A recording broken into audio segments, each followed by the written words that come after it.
Okay. Good evening, everybody.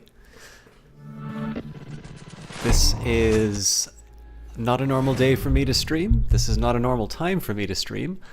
And I apologize for the number in the top left-hand corner. I'm going to see if I can get rid of that, but I actually don't remember my controls for Uplay that well.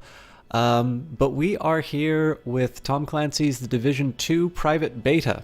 I will probably not be playing until 3:30 in the morning, so I don't need to worry about the server maintenance. So a couple words about why I'm doing this. One, I'm interested in the game. I'll talk a little bit about my experience with The Division before, but I'll talk about that later. The first game. But it probably should be said, and it's worth mentioning right off the top, that I believe I got a key for this as a result of the Epic Support a Creator program, which was very kind of them, because I don't believe I've had that link active all that long. And then obviously I'm a fairly small cast, so I cannot be making them that much money. Though I believe also that the specific numbers are not a matter for discussion, so that will never be a matter of discussion other in the most vague terms, but at this point this is a new link, so it's I don't think you guys need to infer too much. So yeah, this is, I'm sometimes at a point where it's nice just to be noticed. But I'm actually kind of interested in this one because I finally got around to play. So I played The Division in beta when they had that public beta, and I did it on stream. And then it wasn't quite my thing. I found it really weird to be playing a game like that and have the enemies be a little bullet spongy. Hey, Galve50, good to see you. So I kind of just put it on the shelf and didn't really pay that much attention to it. But I got back to it because I believe I got The Division as part of a Humble Bundle. And I actually rather enjoyed it. It kind of felt like third-person Diablo with guns. And I think I liked it a little bit more. I got over the fact that it was different. So I think I came in with a certain expectation of what it would mean to be playing sort of I was thinking something a little more along the lines of maybe a Ghost Recon or something along like that. And I think probably the problem that I ran into was that my expectations didn't quite match up properly with what the game was. And obviously marketing has a certain role in that, but I think probably more appropriately, I really didn't educate myself that much on the game, so it's probably more of a statement on my tastes rather than any inherent defect in the original The Division. But when I actually played the full thing, and obviously this is after some patches and DLC and whatnot, I had a rather good time of it. I'm seeing if maybe somebody like Johnny is up for doing some of The Division. So when I had this opportunity to play this beta, I thought I would add an extra day to the stream. Now, those of you who follow on Twitter will know that when I'm a little gloomy, I will sometimes go and buy a book. And it's not just, so this idea here is not so much that it's not so much the acquisition of possessions is something to salve my wounds, but rather it's the process. It's the anticipation and then going out to get it and browsing through the shelves. And I knew exactly which one I wanted to get, but I made sure to make it a thing, and then buy a coffee in the shop next door and take a little peek. I got through the introduction of it, and that the whole process, I don't know, I don't like the fact that I'm buying something to do that, but books are a good thing. And again, it's part of the whole process. There are other things that I do, but today I decided that today was a day to get a book. But it does mean that I'm starting this quite late, which means it'll also probably be a shorter stream. But the reason why I'm talking about the Epic stuff in that is I'm still never quite sure exactly where all of these ad disclaimers and such go in. So right off the bat, I was given a key for this, I believe through Epic's Support a Creator program. I am affiliated with them, and if you are thinking of picking up this game, or if I happen to give you some information that makes you want to buy the game, do feel free to use that link down below. I will actually get a bit of money for driving some traffic to their site and picking up. If you want to go to the Epic Store and buy something that's not The Division, you can also manually put in my creator tag. So say, you say, okay, let's check out Division ads, not quite for me, but ooh, Hades looks good. You can also use the support a creator tag, capital SYSTEMCHALK. And also, if you would like access to that link, you can do !game in the chat. So obviously, this is me being a total sellout. I do want to have at least one sort of affiliate link, because if you are buying a game anyway, and I've either done something to help you with the match, or just generally you want to see a little bit of that revenue head my way, I appreciate it, but it's obviously never requested. But in this particular case, obviously Epic scored a bit of a coup getting this huge game as an exclusive on their store. Or I guess it's technically not exclusive because you can buy it on Uplay, but obviously, getting it for their storefront and bypassing Steam is a fairly big bit of news for them. And I'm quite excited to be trying this out. So, welcome to Tom Clancy's The Division 2 Private Beta. We are thrilled to finally give our players a taste of the game, and we cannot wait to hear what you think about it. Since the main purpose of this private beta is to try the game, our hardware, and our infrastructure, we want to hear your thoughts about everything you will experience while playing it. The beta contains a small slice of the game, including the base of operations, the first 2 main missions, several side missions, 1 settlement, the skirmish PvP mode, and 1 of 3 dark zones. You will be able to create 1 character and level it up to level 7. Keep in mind that character creation is randomized during the beta, and the final game will allow you to create and customize your own character. There is no limit of playtime, so enjoy the content as much as you want for the duration of the beta. Please experiment with everything that we have made available, and share your feedback with us on our forums at http://thedivisiongame.com/beta. Remember to try out our new photo mode to take screenshots, use special beta stickers, and share them on social media.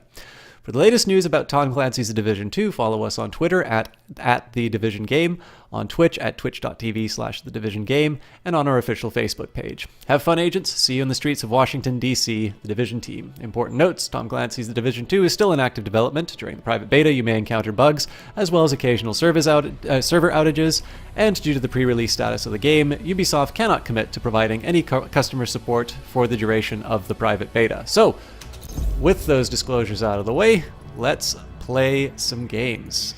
Or rather, one specific game.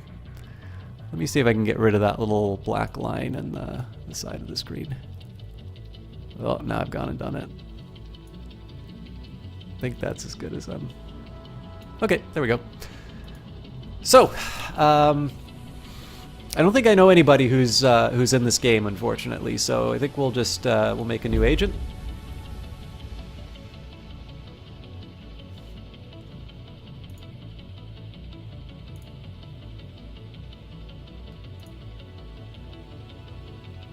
Oh, you know what? This might be riding a little low on the...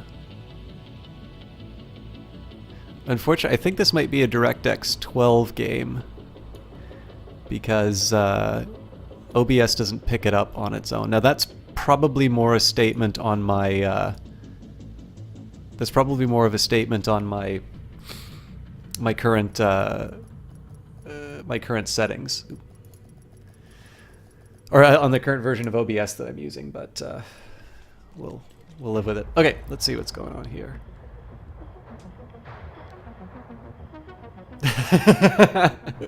I don't know if A Nukem is in the chat, but that's really funny.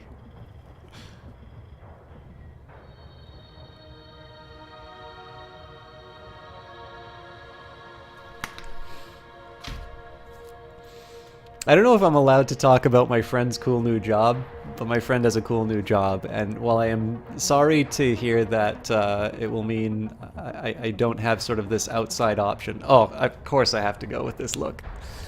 I'm sorry it doesn't mean that I have the outside option of you know, possibly making a trip out west. He is extremely well suited for the task ahead of him, and I'm very happy that he was able to land what he did.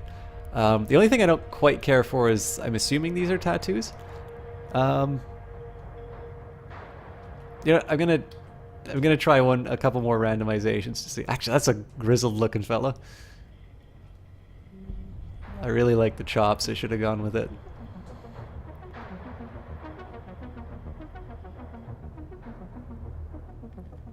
I'm hitting the randomize a little too soon because it's obviously changing some parts of the character ahead of time.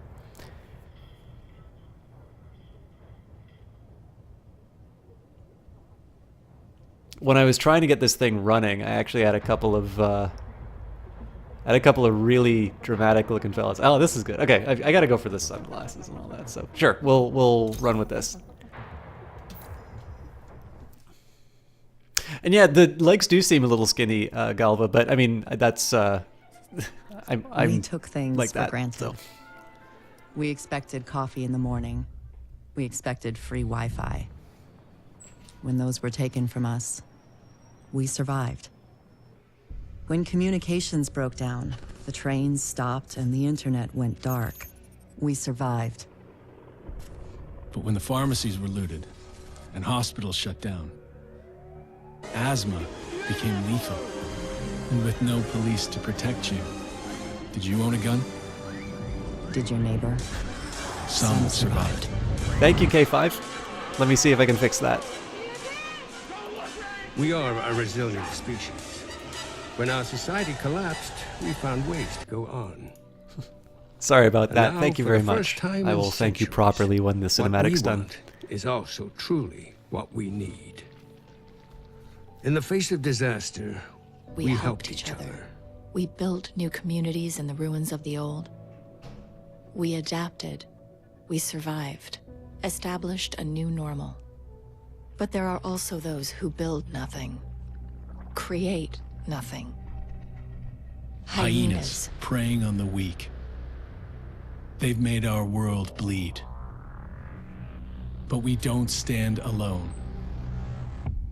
A brave few have sworn to protect us and save what remains. They unite us. Remind us that we are one people. They are our shield and our light. But if that light goes out,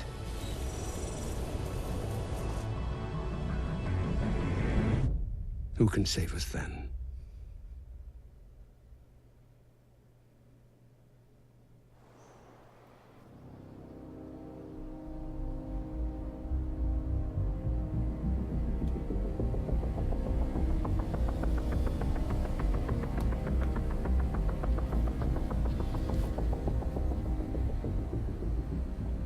Okay, I think I'll be ready to say words to you in a minute, K5.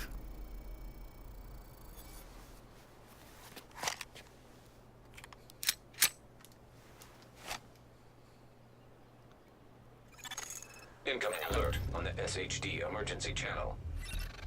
Okay, I need to reach the White Flash House. Priority. The base of operations is under attack. Hostile forces have breached our southern perimeter. We are in need of immediate assistance. Repeat, need immediate assistance from any nearby agents. Yeah, but I need to talk to my chat. So first of all, K5RTO, thank you very much for your resubscription. Obviously, I don't get a chance to talk to you as often inside of chat, so I hope you're doing well. This is a very good looking game. Now, I got to about this point and then I reset it again. Now, one thing I need to say, so I'm definitely, I'm uninitiated. In The Division, I knew that there was a virus that was released inside of New York, and it seemed like there was basically there's this organization, I think this is like an executive order or something like that, that activates sort of this private, or not private, but like this secret military group that's sort of been embedded in society. Oh man, that's great looking. But I perhaps wasn't aware of this. Essentially, the U.S. in the middle of another civil war. But I mean, that's the setting, and I mean that's no secret. That's something from the trailers. So I'm a little curious if this is a function of so it looks like it's saying there's enemies in the area. I don't know if this is an event that happens later on in the Division, because I have not played a lot of it. But, okay. That looks like a bad hombre. Oh, crap. Stop doing that. Is that a dog? No. Okay. Game on! You're going down! Gun works. But yeah, I don't know if there's supposed to be some build-up from the first game that leads to, you know, leads to an explanation in terms of why the U.S. is like this, or if this will be sort of revealed as the game goes on. So, anyways, we've got Galva saying, for some reason you do not feel like an intro to a game so much as a really weird advertisement or an odd product like getting your kids implanted with tracking devices or something. And K5 says you're looking frequently. I have noticed like you're active on social media and stuff like that. It's just obviously I like a chance to sort of sing your praises in that. By the way, guys, K5 is a streamer, so I noticed that the game slows down quite a little bit like Diablo when I take the time to you know, to tab out of the window, so I'm gonna have to avoid the SO command. But yeah, I don't know. I like being able to recommend streamers to people, because even if it's not something that's ultimately your sort of thing, I think the best thing that a streamer can ask for is to be given a chance. And I think definitely in the case of K5, he's somebody who's definitely given me a very more than fair amount of attention over the past. So taking a break from streaming, though, you and Mel are pretty much the only ones who visit anymore. Well, I really appreciate that. I will also quickly say here, one thing that I kind of like about this, just in terms of a you know, a little bit of visual storytelling, is obviously this is all Christmas decorations, but of course it's, you know, bright and sunny, and clearly this has been this way for a while, so it gives you a little bit of a story in terms of when, or a rough timeline in terms of where things went wrong. Oh, crap.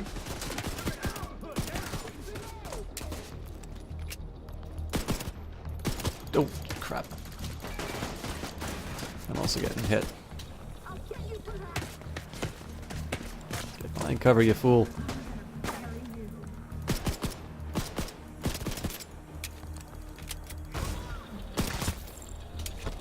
I've got eyes on a Division agent heading north toward the White House. Looks This- like they've cut down a group of hyenas and are headed this way. Agent, if you can hear us on this frequency, keep pushing forward and blindside these bastards. Yeah, but gotta get my loot. I think one thing that I sort of like about this is it seems to have gone with a Battlefield 5 approach, where they don't put big like Doritos over the heads of the enemies. You can tag them by aiming at them, but you're not guaranteed to see them right away. I quite like that. I quite like that kind of touch. Alright, so surely I should be able to get something with a little more firepower.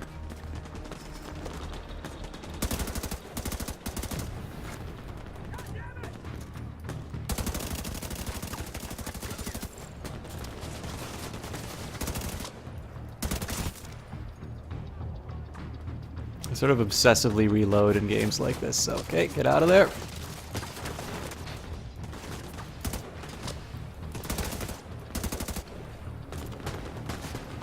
Pistol might actually be a better call in this case. That's a lot of guys. So with these grenades, they're actually doing a really good job of making me move around. It's a little bit like what I liked about Doom. I don't know if this is present in the Division and I've just been playing on too easy of a mode to realize it. That guy did a really good job of getting beside me.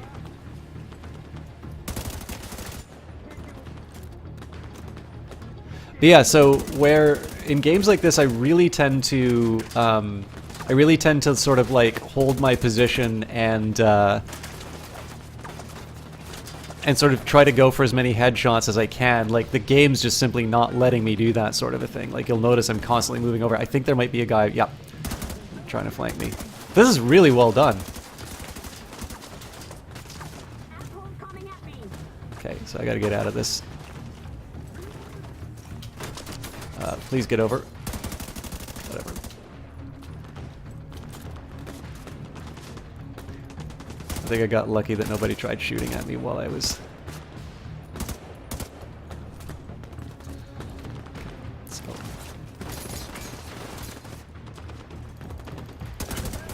But yeah, so definitely... Now again, I've only played sort of early parts of the First Division, so it may be that I'm sort of unfairly commenting on the original game, but I definitely feel like I'm moving around a lot more, and I need to be, oh, no, that's one of my guys.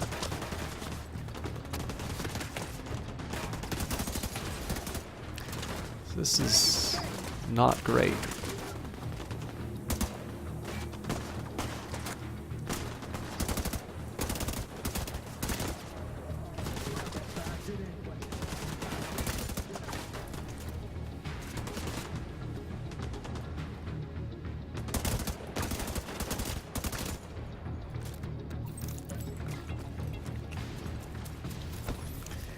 Okay, sorry about that, guys. So, Eyes of Sin, lovely to see you. And Ego Akaran, great to see you as well. I am very... Okay, so again, all of this stuff is going to sound completely sellouty. As far as, like, the opening moments of a game are concerned, I am quite invested in this. I definitely feel like I was... I definitely feel like the bad habits that I tend to develop in games like this are sort of discouraged, and yeah, I don't know. Like that was quite fun.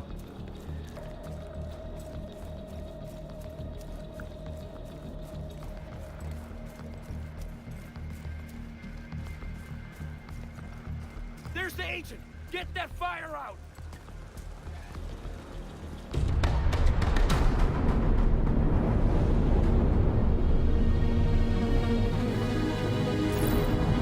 I see the Canadians got to this one.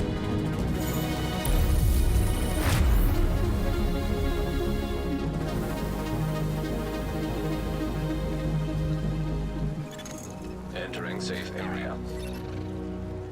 What does Monument do? Oh, you get a chance to just look at it. Cool. I will try photo mode a little bit later, but I don't have a ton of time to do this tonight. So if anybody has anything they want to see, or if anybody has any comments on the game, definitely feel free to speak up. I will do my best to accommodate as well as I can. But at this point, one of the reasons why I wanted to do some of this right off the bat is tomorrow they're going to be unlocking some of the endgame content. So if I get a chance to make some progress here, learn the ropes, and then maybe tomorrow, it depends whether or not you want to see Mass Effect or more Division. Hey, thanks for the help out there. You should check in with Manny, our coordinator, upstairs in the blue room. And come by here if you ever need help with your tech. I wonder if there's any tutorials inside of this.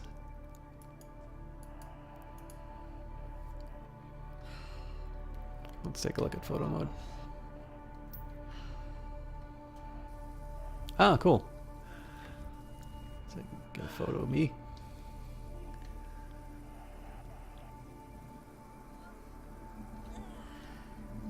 Ah, neat. Okay, so this is kind of preventing me from using this as like a scout. I wonder if there'll be a point where you sort of get through certain, if you like get through certain levels,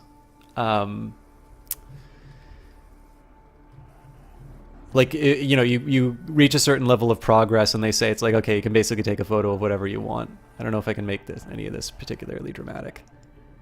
But neat. Well, I'm gonna play around with this some more after I've got some gameplay under my belt. are the little turrets in this game. I haven't actually done the little turrets in the base game before, Sean Bean. I have a feeling there probably will be, because somebody said that apparently the techs come up. The techs apparently are used a little bit more often in this game, and I think what you're referring to is a tech. So, I've been disconnected from Tom Clancy's The Division 2 services. Please check your internet connection status, speed, or Tom Clancy The Division 2's services status. Well, beta is beta. Let's jump straight back in. But yeah, so as far as I can tell, Sean Bean, I don't, I haven't seen one, but we quite literally just finished the first like firefight, but it got my attention, and I think that's kind of what the whole intention is. My God, there's a lot of you for a late start tonight. Thank you. So I'm curious, is anybody here thinking of picking up this game, or is anybody already in the private beta? Because this thing really caught me by surprise. I obviously had a great time with the Anthem beta. I mean, the opening problems notwithstanding. But yeah, I'm curious to see. Ooh, we might be waiting a while. Oh no, that's not okay. I see what's happening. I'm pretty sure everybody just got the boot, and this is everybody going in. I actually rather like the fact that they inform you. I don't know. Do any other games do this? Do I just not play enough multiplayer? You'll definitely get it when it's on sale. Never get games full price. That's fair. Do feel free to use the affiliate link when you do get it, though. Especially games as a service. Yeah. This is actually this is a challenge that I think some developers run into now, which is, oh wow, we're right back to the. Okay, cool. Well, I actually like doing this, so I'm totally okay with Pwn and the noobs again. I didn't notice that deer before. That's. Forces have reached our southern perimeter. We are in need of immediate assistance. Repeat, need immediate assistance from any nearby agents. But yeah, so this is a challenge that I think some developers run into, which is that the first version of the game that you release is arguably going to be the worst one, and that's the one that you charge the largest price for. So, obviously, like Stellaris 1 was a very different game from what what I'm playing now. But of course, you can get Stellaris at a price that is much less. Oh my God, my aim's terrible.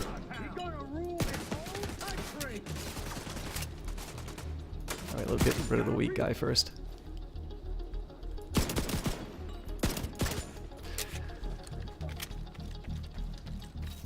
But yeah, so obviously you can buy Stellaris at a price that you couldn't when the game first came out. I think one of the solutions that is emerging is, so if you take a look at the way EA does things, it looks like they're sort of more interested in getting you to buy a subscription rather than necessarily buy the base game anymore. If you want to buy one, you still can. I'm not convinced that it's the best.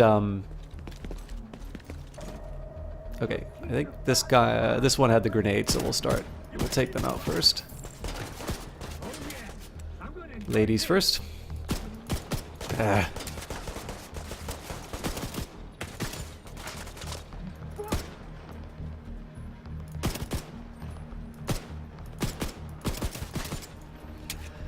I've got eyes on a division agent heading north toward the White House. Looks like they've cut down a group of hyenas and are headed this way. Is the game a little too quiet for you guys?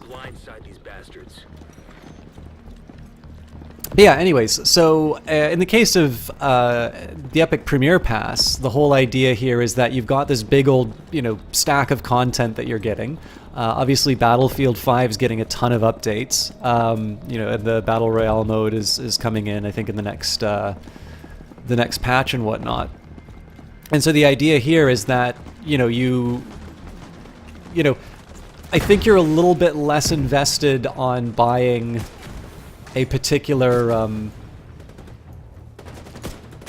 version, or like, I don't think there's the same pressure to get you know, the game right away, or like basically if you're getting these if you're on these subscription services, obviously it doesn't mean quite the same thing to spend, you know, $70 on a game. I shouldn't have left the purple guy up.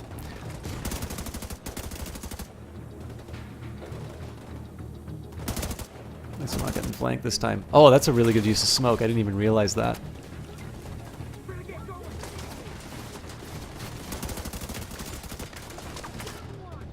Oh.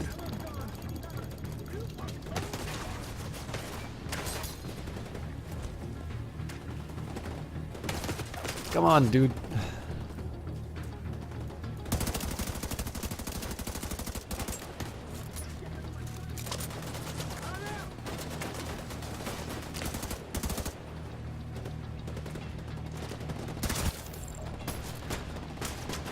Anyways, what I'm trying to say is, I think the sort of EA's intention to get people to buy Premier subscriptions is a way that they're sort of they're trying to address that problem of like the worst version of the game you buy is the one that you pay the most for.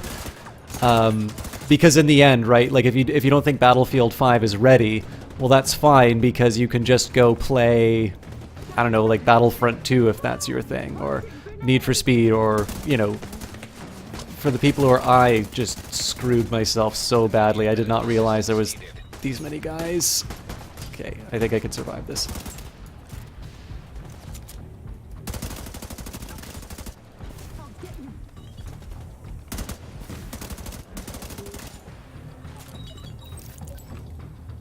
Okay.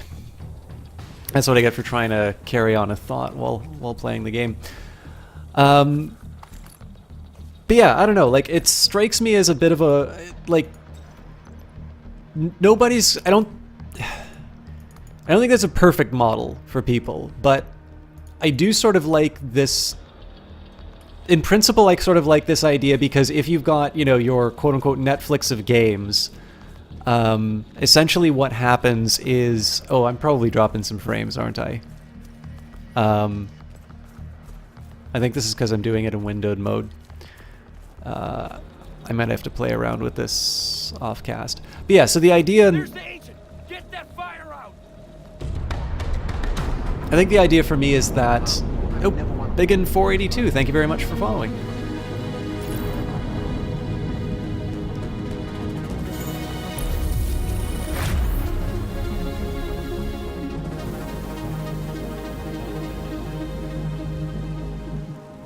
Like, basically, a year from now, it'll be like, okay, Safe area detected. Anthem, you know, Anthem wasn't what I was interested in when it started off, but, you know, Battlefield 5's kind of at the point where I want to play it. Or maybe you're like, okay, well, you know, I'm still waiting for Battlefield 5, but that's fine because I've got Battlefield 1 or Battlefield 4 to play. There's still a ton of people playing Battlefield 1, and that wasn't necessarily all that popular in multiplayer, I believe. I need to double check, but yeah, it's just one of these things where as these libraries keep growing out, you have other things that you can play. You're paying for access to this library, and as a result, you wind up. You should check in with Manny, our coordinator, upstairs in the blue room, and come by here if you ever need help with your tech. Essentially, in this case, you know, you're paying for access, and you get to pick whatever game that you want, and of course, that helps solve sort of the really very reasonable sort of set of incentives that Sean Bean faces, which is, you know, why, when I have so many other really good games to play, would I pay full price for a game when, you know, I know there's a sort of a whole lifetime of, you know, of patches for this thing. And so, again, I don't know if Ubisoft is planning on their own subscription service or not, but it's, it'll be interesting to see how this all works out in the next couple of years. Anyways, Ego Karen says, never played the first one, wasn't aware there's going to be a second one, probably never going to play it due to your disliking of playing shooters for yourself, and you have way too many games that you need to finish and even start. I have a lot of sympathy for that, Ego Karen. I mean, I'm running into the problem of finding out whether or not I want to do Division 2 tomorrow, or what is it? Mass Effect. Maybe I'll do both. You guys can let me know if you're interested in that.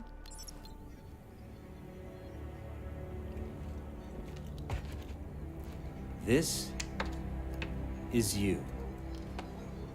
Welcome to DC. That looks nothing like me. I'm Manny. I run comms. I'm guessing the division alert brought you here? Damn glad to see you. Let me show you exactly how screwed we are.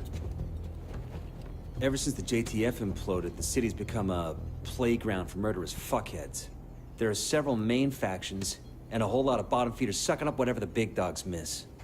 A few civilian settlements are still holding out against all this villainy. They need more help than we've been able to provide, especially since the Division network went dark. That's Kelso. She's one of the last surviving agents in DC. She's operating out of the theater settlement on a priority mission. You should go check in with her. If anyone knows how to get these systems back online, it's her. Oh, and introduce yourself to the locals while you're at it. It'll comfort them to know there's a new sheriff in town. Is that Taft in the background? I feel like Eyes of Sin would know this. With the quartermaster. He can get you set up with some division tech. You're gonna need the edge. Okay. Who gets to be the T-Rex? Do you guys have to fight it out? There's a PvP mode for you to fight it out if you want. Okay, the Quartermaster can help you improve your toolbox. He unlocks skill mods, and perks. Taft. The painting in the background. I think I can probably find it. Base of operations is understaffed. You can recruit staff for the White House and at the settlements and unlock new services in the base of operations. And SHD network is down, affecting access to supplies. Complete SHD missions to upgrade the base of operations. So similar to the original game. Okay.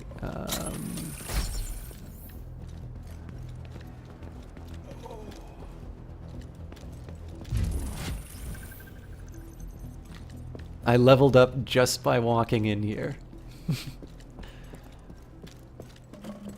G to equip grenade, throw it with left mouse button, right mouse button. Okay.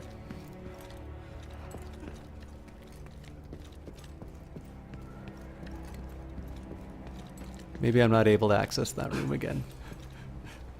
It's alright, let it all out, dude.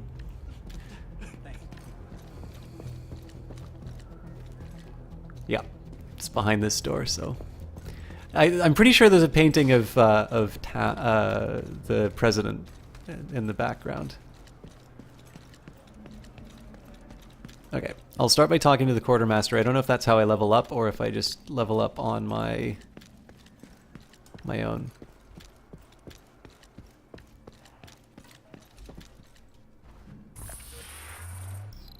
Okay, 2 skill unlocks available.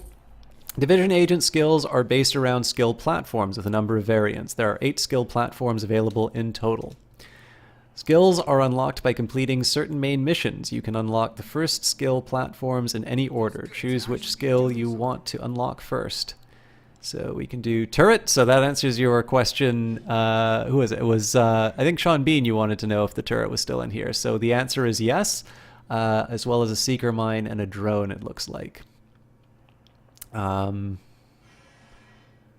does it actually tell me what these things are? Mines, drones, or turrets. So I kind of feel like the audience has spoken regarding the turret. I might have tried the drone on my own person. Actually, you know what? I'm sorry. I know you like the turret. I kind of want to try the drone though. Oh, actually, it lets me. Okay. Hold F to unlock a skill platform or choose to go back to one. Yeah, I don't know. A flying turret definitely seems like the sort of thing that's more up my alley. So I'm gonna. Unless something really impresses me with the turret.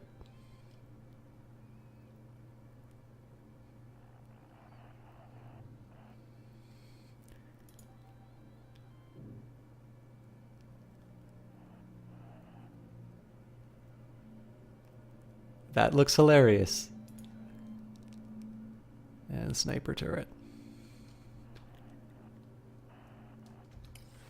All right. Still going to take a quick peek at the drone to see if there's anything I can do. So we've got, okay, Striker apparently is unavailable. So I've got the Bombardier.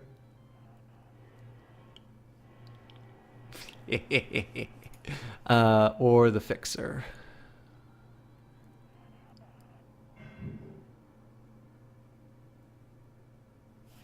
Okay, well, you know what? I'm going to leave grenades to that, so I am actually going to go back to turrets. So we can do an assault or a sniper turret, and I feel like assault is probably more my thing, so...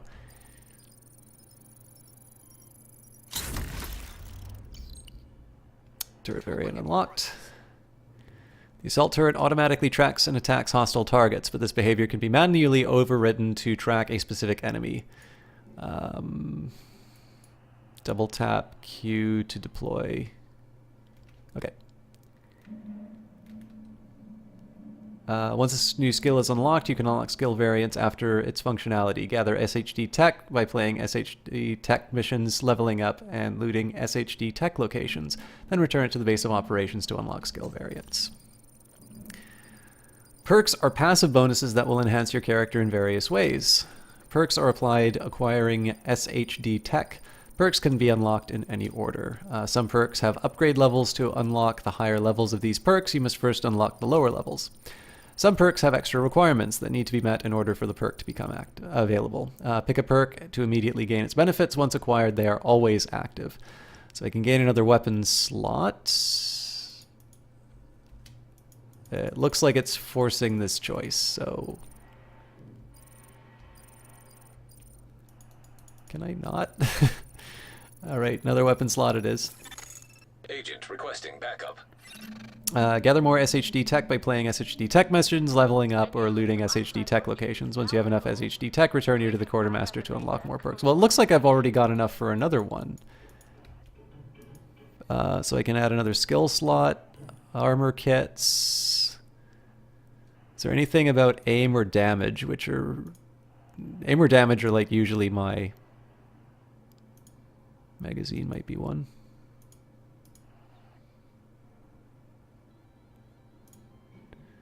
Headshot kills award an XP bonus. I've not been doing too well with my aim tonight, so...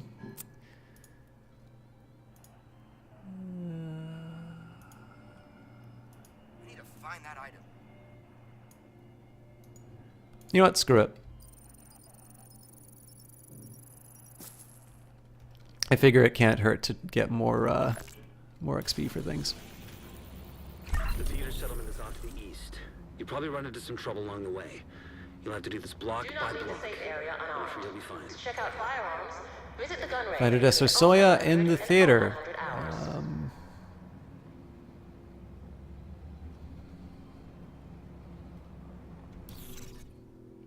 Field Proficiency Cache. You have a Field Proficiency Cache in your inventory. These caches are granted when leveling up and contain a number of items appropriate for your level. Open them to expand on and improve your equipment. Oh, that's a really good idea. Because that's one problem I think I ran into in The Division, which was if I lost my progress, this is going to be bad. One of the problems I always ran into in The Division was I'd always be like carrying this really low level gear, but it wasn't necessarily obvious what the upgrade was to me. This might just be that I'm really bad at these kinds of games, but it's kind of neat to get this little cache which says, "Okay, noob, here's some basic equipment for you." Okay, we didn't have to wait in queue that time. I won't be sad, by the way, if we have to redo the mission.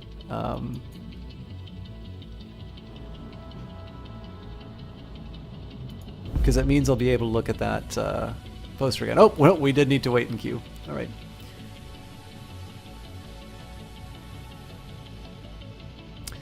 But yeah, so actually, the one thing I'll say, obviously I don't want to be talking about the other game for too long, but to answer your thing on Anthem, Sean Bean, I had a pretty good time with it.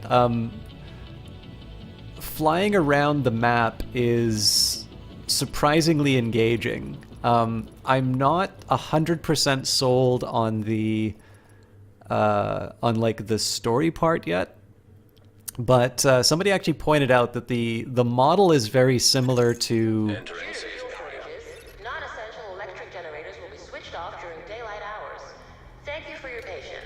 Somebody pointed out to me that the model's actually very similar to Mass Effect, which is you'll do your mission and then you'll have like your dialogue scenes in between, which I never really thought of that way, but they're absolutely right. And okay, right. So let's open up that cache. And the thing is that I actually like the flying around and shooting thing part of the game much more than I like the like, I almost feel sometimes the action scenes in Mass Effect are like keeping me from the really cool science fiction story that I like. So in Anthem, it's actually the opposite, which is I really like, especially in like my Interceptor, just, you know, going flying and then running in and meleeing a bunch of things together.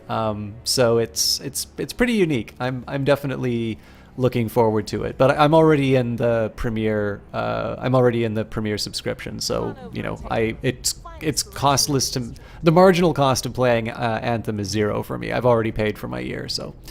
All right, modular hoster and the MK16. I already have a spare weapon slot, so I think we're just equipping everything here.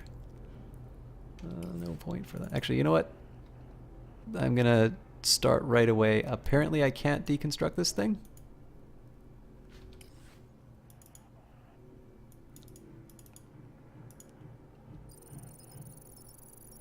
I'll start off right and just deconstruct everything that I don't immediately need.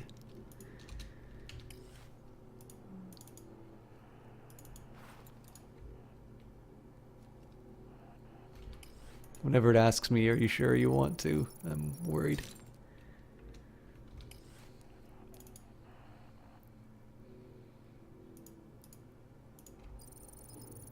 Please be reminded that fresh fruit is in short supply. Only 1 piece per person with the morning food ration. Thank you. All right. I think I'm ready to actually play some more. Bioware's promising a rich story, but it's hard to pay attention when playing with a friend. So I think one of the things that might solve it, I don't know for sure, because obviously the glimpse that I got from the beta was... The neighborhoods you'll be moving through are hyena territory. They're a bunch of vicious assholes who prey on the weak and vulnerable and kill for kicks. And they destroy whatever they can't steal for themselves. They've been an especially serious problem for the theater settlement. Given our situation, we need the help of the settlements. But they can't do much if they're struggling to survive. So see what you can do to take some pressure off them.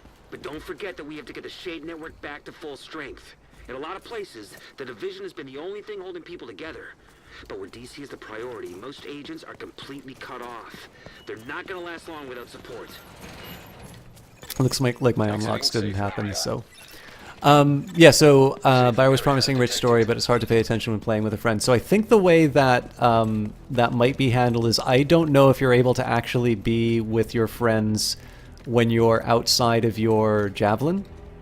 And that sort of feels like where most of the story is supposed to be. So, okay, looks like I do need to... Oh no, I've already got that. What do you mean?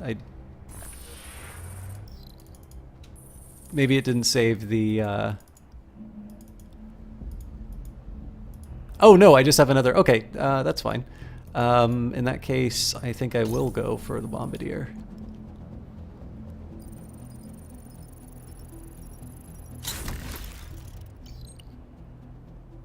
It's a beta, right? I mean, I'm supposed to be experimenting with stuff. But yeah, so I have a feeling that a lot of the main story for Anthem will probably be taking place outside of the suit. And I don't believe that, at least from my experience, that didn't seem to be something that was... Leaving safe area. That didn't seem to be something that was a...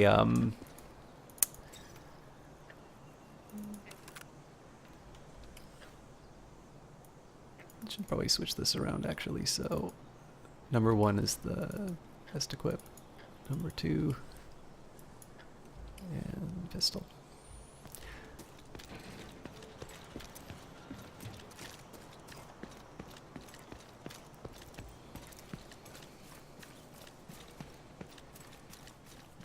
I don't know, we'll find out though. I can't remember, I think it's the 14th that it unlocks for Premier subscribers.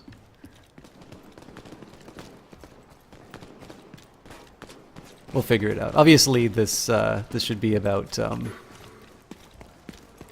can roll away from a threat by double tapping space. I'm just gonna sit right by that explosive thing. No biggie.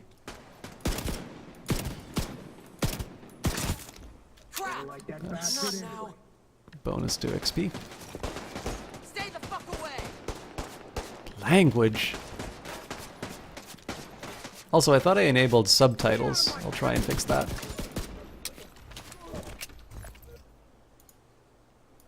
You ready? Let's get moving.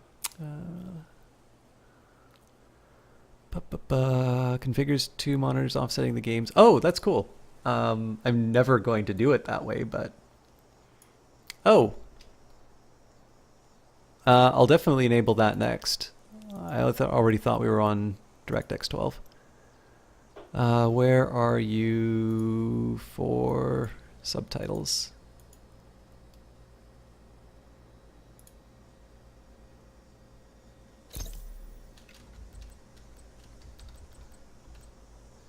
There we go. For some reason, you feel you can feel way more critical of a story and characters in a setting where they existed in a time before and now after an apocalyptic event, versus like an all-new generation going on about things in the post-apocalyptic era. That's interesting. I've never really thought about games that way. I mean, even when it's based on a historical thing, I think this is probably just because I watch a lot of movies, and I tend to be a bit more forgiving. Oh, it's game of the year for Johnny already. TI prepare for an attack on unsuspecting. Hold up. They're still too spread out. This is gonna be good.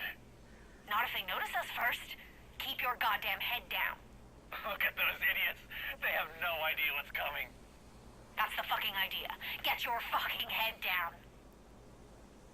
What are we waiting for? They're not even armed. This is gonna be a fucking piñata party. If you're expecting candy, you're in for some disappointment. The candy isn't the fun part. The fun part is seeing it fly everywhere when you whack the shit out of the piñata. I don't think I'm gonna be too disappointed. So here's a fun anecdote about XCOM. You'll probably figure out why this is relevant in a minute. Okay, I want to see what happens if I go into this miasma. Nothing, apparently. Incoming backup request. Okay, where do I back up? So, apparently in XCOM, they had a really strict rule about language, to a point that apparently the people doing, like, the barks, so those things that people yell, like, just before a grenade comes or something like that, somebody's like, you know, can I have at least one F word or something like that?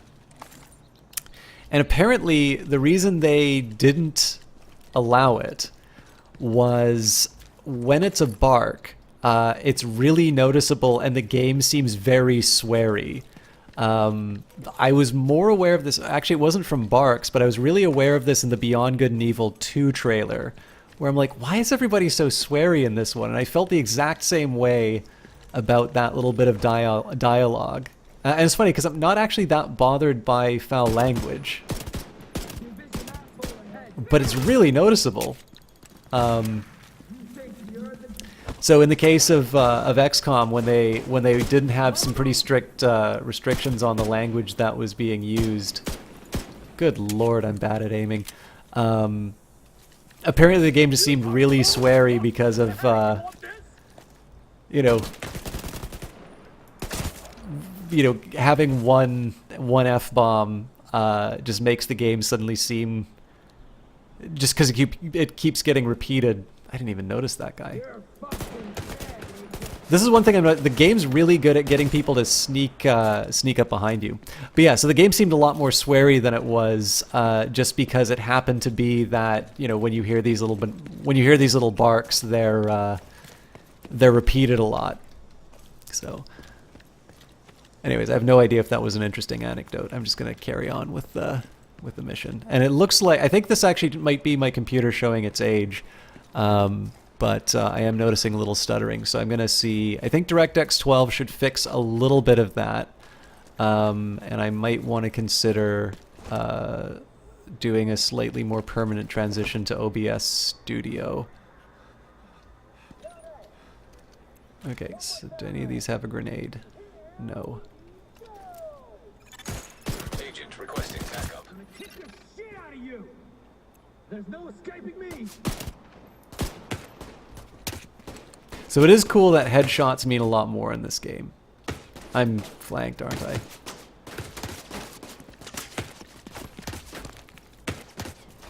Oh god, I just lost so much health to that.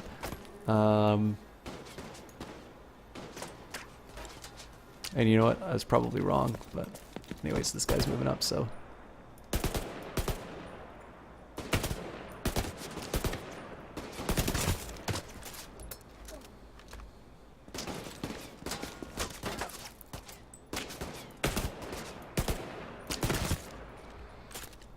Yeah, so one thing about this is I'm really bad at some games for always using some variation on the assault rifle because it sort of feels like the dominant choice.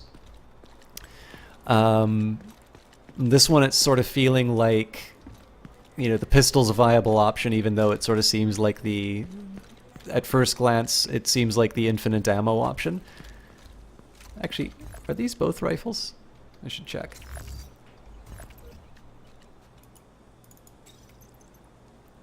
So this is what? Assault rifle. Okay, they're both assault rifles.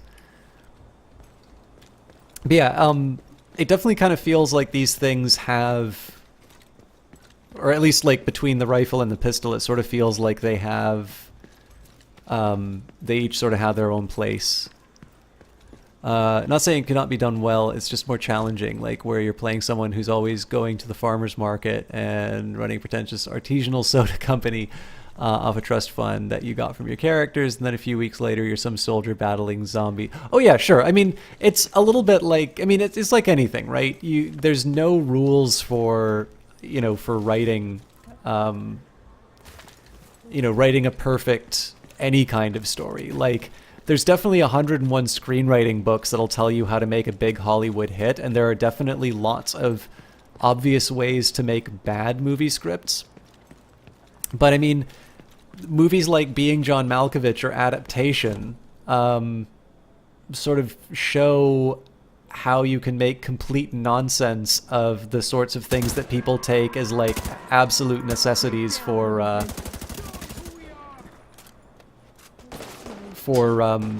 narratives. Like that's one of the things that makes stories so exciting, right? Is you sort of think,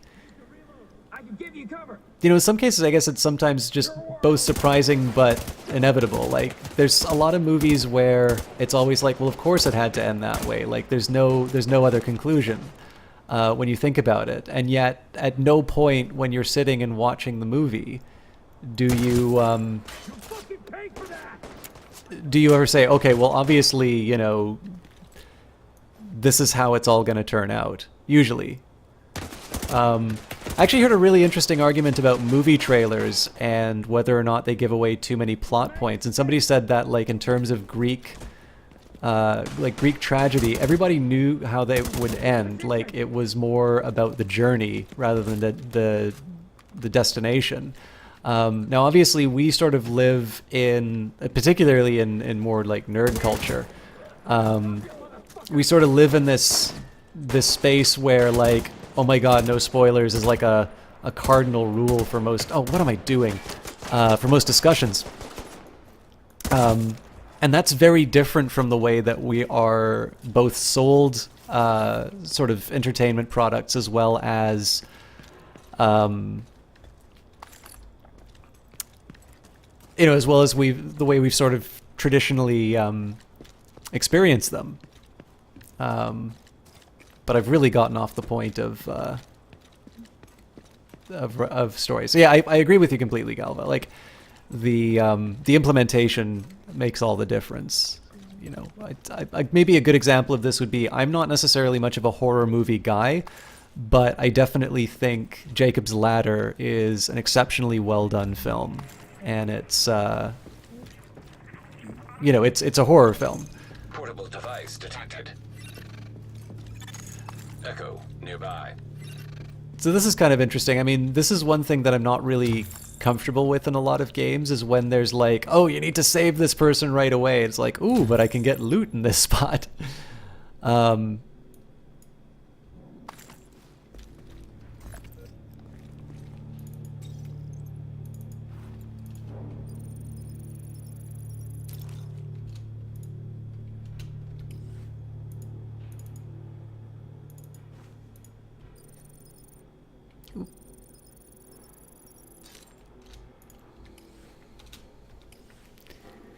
But yeah, so this used to be the reason why I didn't like Skyrim that much, was I kind of felt that there was like a life or death situation going on, and then my attention would be pulled off elsewhere.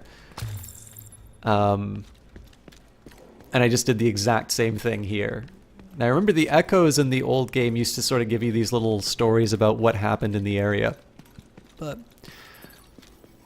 nope, there it is. And Galva says that sort of culture you find has gained strength. No spoilers, because of horrid, lazy writing has become so common with writing to be told very easy with the slightest spoiler. Yeah, I mean, I don't really feel like I'm missing much if a bad story gets spoiled for me. My usual attitude on it is like, if it's unintentional, I'm not gonna like freak out at someone for like ruining the... Fucking crazy. I'll fall. That's kind of the point. The fuck, man? Why are you doing this? You know why. You burned too many bridges. There's no room for shitheads like you on the council. Yeah, come on, let's talk this over. We can work something out. Take a step back. Please don't do this. Step the fuck back. Or get shot. Look at the bright side. We'll let you walk away if you can walk away. Fuck you! Fuck you!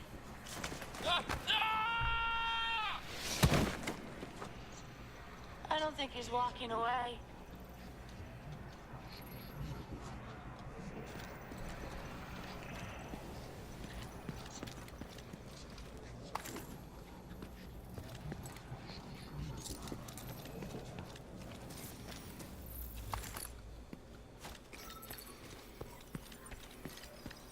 So I've always kind of wondered about this with the Division, because like these are definitely not... Sorry, I probably should finish the spoilers idea. So yeah, like I don't... The funny thing is that for movies that, or any kind of story, that you know, that fall apart with the revelation of, you know, the ending or whatever, I kind of find it hard to get too annoyed with those, because obviously there's something in there. I just need to find out how to get in. Can I shoot out the windows? I should probably use my pistol for that if I'm gonna guess that I still can't jump through that. That's a little funny that... Oh, okay.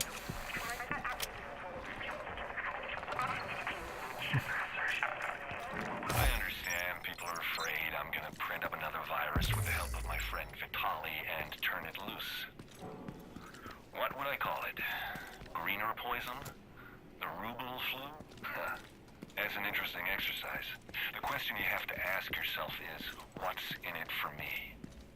Do I get more out of giving one more shove to a world teetering on the brink of collapse than I do from letting some of the systems try to reset? Or do I stir the pot to ensure maximum chaos? You think you can guess what I'm gonna do from that? Good luck. Because maybe, just maybe, I haven't decided on my next move yet. Or maybe I have, and this is all a smokescreen designed to get you running in circles. Someday you'll get to ask me yourself. That is, if you don't make me kill you first.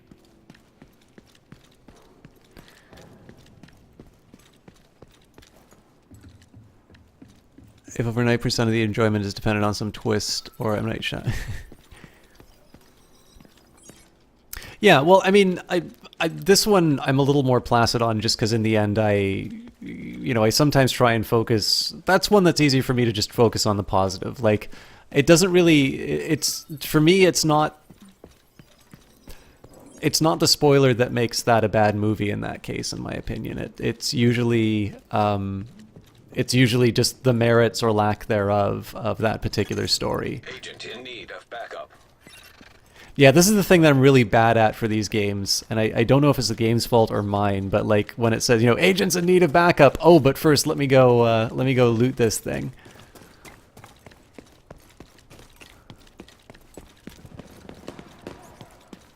Okay, so there's baddies on both sides.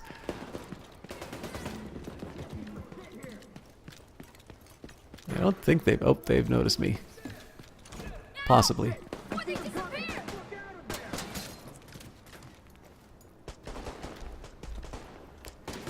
want to see if I can get a particularly good... Well, this is as good as I'm going to get. I should have tagged the other guys, though. They're a little hard to see.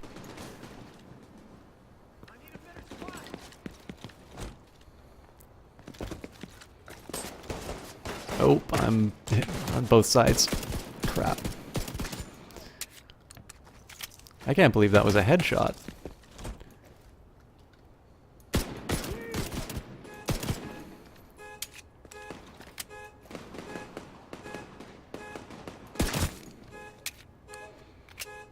That is a satisfying little splat when you get it. But yeah, so like in terms of stories, Nearby echo detected. if it's a poorly written story, then you know I don't really need to make it about the spoilers. It's in that case just the failure of the story is sufficient for it to be something that I'm not too worried about. I gotta get back to work. Thanks for the movie, Manny. Anytime, Theo. You coming over for dinner? Not tonight. Gotta meet with some National Guard buddies. They're worried they'll get called to help with quarantine in New York. Okay. This is serious. It's the flu. You remember swine flu? Just wish there were Everyone more. freaked out for nothing. You'll see. In a couple of months, no one will even remember what the dollar flu was, like Y2K. Y2K? You really know how to make a guy feel old. I'm just messing with you. But I don't know. You know, this doesn't feel like it's just gonna blow over. People are scared. And you know what happens when people get scared? Nah, you worry too much, mijo. Give me your wall. Don't make us hurt you. Oh, hell no. No. You should have just given it up, old man. Help! Someone help us! Call 911! We need help! Please, stay with me, Theo. Oh, I didn't even...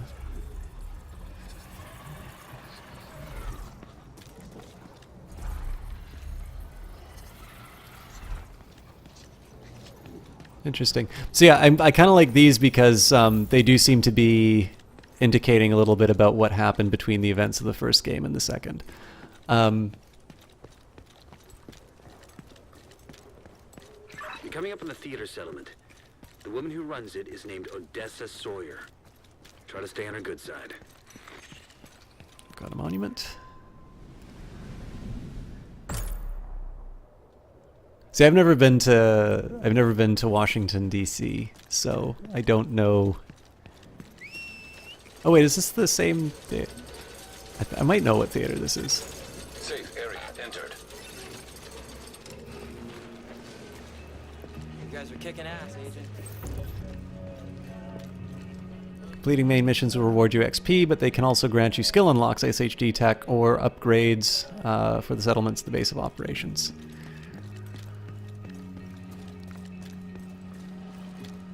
So I'll stop opining on stories because I'm not being really coherent on those, and we'll focus on the Division.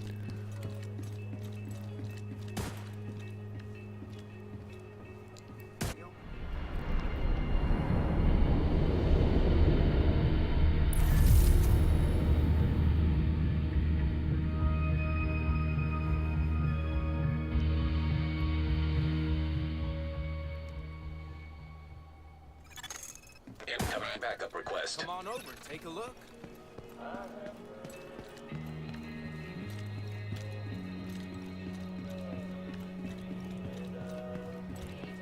Thanks for everything. Settlements need help. Complete settlement missions to upgrade the overall settlement, and side missions to unlock specific improvements. Every time you upgrade a settlement, new side missions and projects become available in the settlement. Upgrading settlements allows new staff members to be recruited for work at the White House. Interact with these staff members and recruit them to unlock new services at base of operations. Was this something that was in the original game? Because I felt like you only had one major base of operations in New York. But again, that might just indicate how, you know, how shallow my progress in the base game has been. Original game, not base game. Hello.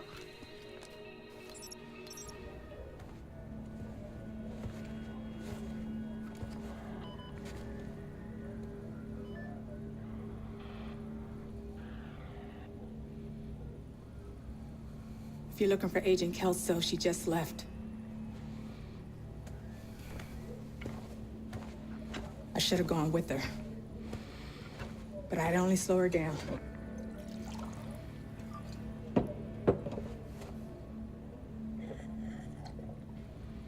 I know you got your own problems to deal with. But them hyena motherfuckers took my little girl.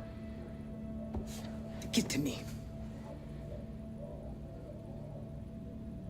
If you can help, I'll be on your debt. And I always pay my debts.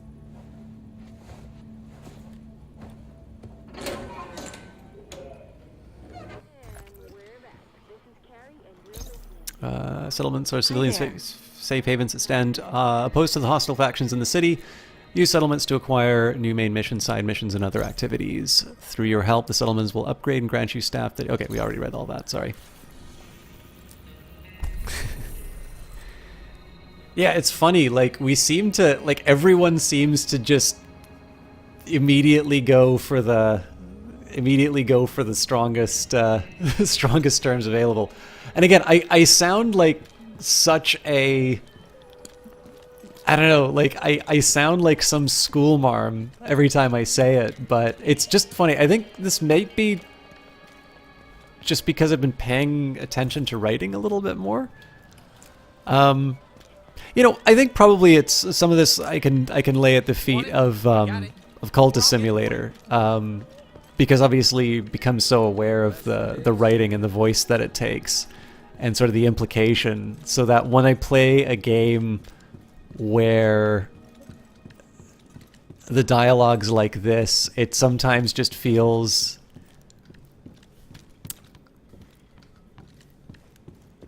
Sorry, I nobody wants to see this, but... Hey, you can throw everything around here. Okay, game of the year right here. I can go bowling with chairs. And a 1, and a 2, and a...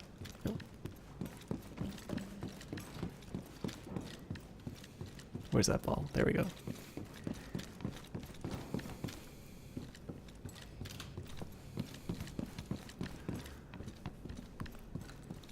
Goal.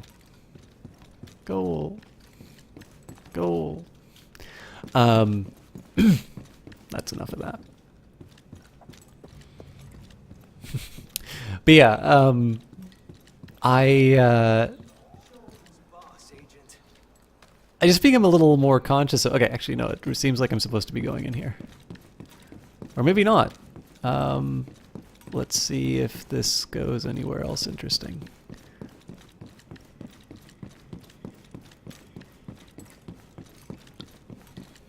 It's obviously a nice big wire to direct my attention, but...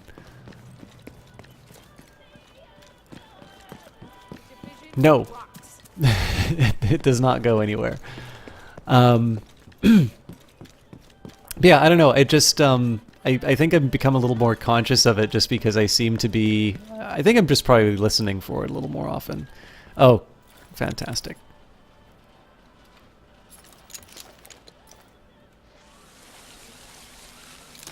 We can't hold out. What's up, Agent? Good to see you. These wires are really clever. Just in terms of being able to direct my attention to where I think I'm supposed to go. Safe area left. Hey Johnny Big Time, how you doing? I'm gonna have a few frame drops when I'm going between levels just because I think my computer's starting to show its age. I don't know if you're planning on picking up this game, and I think you already know that I'm getting this through the support, Epic Support a Creator thing, so this is 100% a hashtag ad. I am very engaged with this. The opening mission was pretty tense. The AI does a really good job of like sneaking up behind me, and at least for my part, like the enemies don't feel as much of a bullet sponge as before, which I'll show you right now. So like obviously they'll take a few hits, but headshots sort of mean something now. Also my aim sucks. Oh, screw you. Oh, they can take a few shots. Sacre bleu! Are you getting it on PC, Johnny? Because I got a link for you if you are. Please do not feel obligated to use my creator link. But yes, for those of you who don't know, I am part of the Epic Support a Creator program. You can do !game if you're thinking of picking up The Division 2. Obviously, it's a pre-order now, which will give... I think it gives you access to the beta still. It may... I don't know if there's a closed window for that. But I do get a little bit of money for those referrals. If you don't want to get that, but you want to buy something on the Epic Store, and I helped you make that decision, or you want to give credit in any other way, you can do capital letters System Chalk. And yeah. Please do not feel obligated to do that. Johnny in particular... That should get their attention. Head to the service entrance on the east side of the building. has already donated cash monies to the channel. But yeah, for those of you who are thinking of picking something up on the Epic Store, that is a way that you can direct a little bit of those revenues my way. And for, I believe, the first 2 years, Epic is paying 5% of my of the commission. So I believe the developers will be setting what their sort of share to the content creator is. And for 2 years, I think Epic is going to be covering the first 5% of that. So. Did I say feel required? No.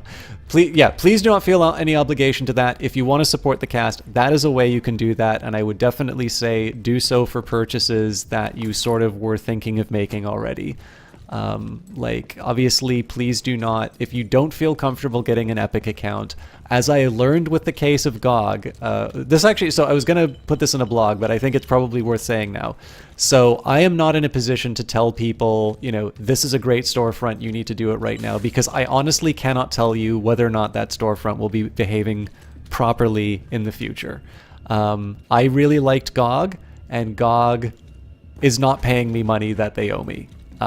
And that will probably not change. I think I'm going to have like one more email exchange with them. But as far as they're concerned, they do not dispute the amount that I earned for them. They do not dispute the amount that I have the claim to. But essentially they're saying is like, well, we're only going to pay you in the form of a game. And to give you an idea of how meaningless that is, like they would, for Christmas one year, they like gave every single member of that program like 3 games, any games that you wanted off of GOG. Like, so for them, it's like, it's nothing. So, you know, with that in mind, like, obviously with the stuff that they were putting out on their Twitter account, I stopped being an active supporter of it. I was definitely more, this is a thing I'm participating in. If you want to buy it on GOG, go ahead and do so. I stopped advocating for that storefront. I picked Epic because I think they're doing interesting stuff. And I'm happy enough with my Epic Store. But obviously, given what happened with GOG, I simply cannot speak for a storefront over the time period that's relevant for, you know, for how long you're going to be playing. So, like, we need to kill this asshole. I should let the game talk first. Basically, you're probably going to be playing The Division for a while, a few years, if it's anything like The Division 1. And I can't tell you whether or not the Epic Store will be good or will be your kind of thing over that period of time. So, That's the best that I can say. If you're uncomfortable using the Epic Store, it should be just like GOG, and you should, probably not switch stores or add that to your library if you wouldn't have already. But if you don't feel any particular problem with the Epic Store, you can, do feel free to use that tag. It'll give you the option when you buy stuff. And one final thing that may be relevant to you. If you are interested in the game Axiom Verge, and you have an Epic Store account, or you want to make an Epic Store account, Axiom Verge is currently free on the Epic Store for the next 2 weeks. So if you pick that up, that is yours in your library for forever, to my understanding. So that's my hashtag ad for this whole thing. Obviously, again, please do not feel pressure for that. But given the madness that went on with GOG, I kind of feel like I needed to. Okay, so I thought I was going to put down my my turret this way, and that didn't work. I thought it was Q, but apparently it's not. So, 2 can play at the grenade game, my friend. Apparently not. Oh, Jesus Christ. That was not my intended action. I am screwed.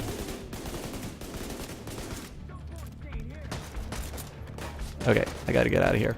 But yeah, so Johnny, the thing I was meaning to say about the game, the whole reason I went on that tangent, by the way, to give you an idea of how bad I am at getting sidetracked, Jesus, is because I'm really enthusiastic about the game so far, and I'm gonna sound like a complete sellout if I don't, well, I'm going to sound like it one way or the other, but I'll at least sleep at night if I say that I have sort of the incentive to speak highly of the storefront that you can buy it on. Oh, well, the disconnection just saved me. Yeah, so there's a lot of disconnects in the private beta, I've noticed. But the opening mission, the enemies felt less like bullet sponges, which I think is also true of sort of later iterations of the original Division. They're really good at surrounding you. It's a bit like Battlefield 5 in the sense that you don't always have like the overlay. It doesn't always give you little arrows of where these people are attacking. And yeah, like I don't want to compare it to Doom because like Doom is turn to 11 in terms of like keeping you moving, but like I definitely know when I play games like The Division, like I will just hunker down and like try and get headshots on everything. And in this game, it's constantly making me move. Like they're throwing grenades, they're flanking me, and it's really cool. Like one of the reasons why I'm so inarticulate right now is because like I'm sort of locked into the game, and when I'm trying to communicate an idea, I'm not focusing on the game, and I get punished for it. And when I'm focusing on the game, I just give out a bunch of rambling nonsense. So that's awesome, Ego Karen. Yeah, guys, please do take advantage. So like, okay, here's my view on this. Like, I am almost certainly going to get kicked out of the supported creator program for this. Epic has a lot of money from Fortnite right now, and they are going for the big prize. Like, they are going to go against Steam. And the thing about this is that right now, you're right next to the Grand Washington Hotel. Okay, here we go. That should get their attention. Head to the service entrance on the east side of the building. right now Steam has an audience that's willing to like, review bomb Metro because it did an exclusive with them. So they're dealing with a really entrenched competitor, and that Epic has very clearly decided that the way they're going to break in is to spend a lot of money to sort of dislodge Steam. Now, as somebody who's in the supporter creator program, I can potentially benefit from this because they are covering 5% of the kind of what the developer would normally pay for that referral fee. Hostile radio intercepted. The way you guys benefit from this, might be a diversion, so be ready. Obviously, in addition to the fact that wow, I'm bad at aiming. The way you guys benefit from it is every 2 weeks there's a free game. Now, there's no guarantee that Epic's going to win these store wars. I think they're better positioned than some of the other people. But nobody knows how this thing's going to end. And my view on this is that a little bit like Uber, right? Like Uber is losing a lot of money. Uber seems determined to lose money. But right now, we are getting a lot of consumer surplus by virtue of the fact that they're willing to offer these particular services essentially at a loss. And so, you know, unless you have some like moral compunction against against the Epic Store or something like that, like do, you know, every couple of weeks, take a look at what's on offer. I think Thimbleweed Park is the next one that's coming up. And again, like my incentives are aligned if you go and you spend money on that and you use my tag. Like, don't get me wrong. If you buy something, I was the one to point you there. I'd love you to. Hyena big shot, real unpleasant. We need to kill this asshole. I'd love you to, you know, to give me credit. But like, I'm not gonna lie. Like, one of the reasons why I'm kind of excited about this is the fact that, you know, we're at a point now because the big companies with lots of money are fighting. We are winding up with like discounts to Metro, or, you know, I'm getting a referral fee from a developer that I might not normally get, right? Like, it's pretty hard to see Ubisoft giving me a you know, like a 5% finder's fee for selling copies of The Division. But that's what I'm getting right now because of the Epic Store. And again, it's entirely because Steam is so entrenched that these companies are paying up for it. So, again, like, don't get me wrong. Like, it's not a purely mercenary reason that I'm doing this. Like, I am actually genuinely interested in the Epic Store. And one thing that's cool about doing a program like this is that I get to participate in that, because I think we would benefit if there was a viable competitor to Steam. You may not agree with that, and at that point, you know, obviously, please do not feel that you need to get an Epic Store to be on my good. An Epic account to be on my good side. But I think it's a really interesting time to be in gaming right now. Well, like to be a gamer right now in terms of what our benefits are. So I'm going to take a quick look here and see if I can try and get this turret working. You picked it up with a pre-order, but you don't know where the beta is. It should give you an email. It should give you an email, Johnny. If you got that because you wanted to play the beta and it didn't give you, please let me know. I don't know how I can make it right, but I think you should be able to get a return for that on Epic. I'll take a look once this is once I sign out of this. Okay, so it is Q for the agent skill. Do I just not have the skill then? That doesn't make any sense. I wish you had your comic book collection with you too, sir.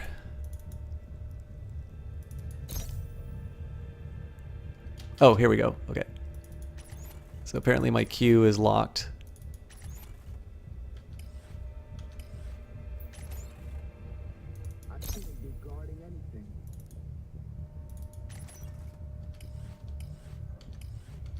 Okay, let's try and be clever about this. So I'm going to set up the turret. What I'd like is to kind of like set up the turret on a flank and then... Ooh, I wonder if I can ninja my way over to the other side of the building. You're gonna get it. Okay, fair enough. But like, I obviously want you to get your thing. I know I kind of sold that Epic link really hard, so I please do not like. I don't sign up to affiliate programs to just get the perks. I do intend to do right by the, you know, by the people who bring me into that stuff, because as a smaller creator, people are taking a bit of a chance that I'm actually going to do the work. Oh, am I like tossing this thing? Never been so bored. It's on the ground. Goddamn life. Well, it's going to get real exciting in a minute.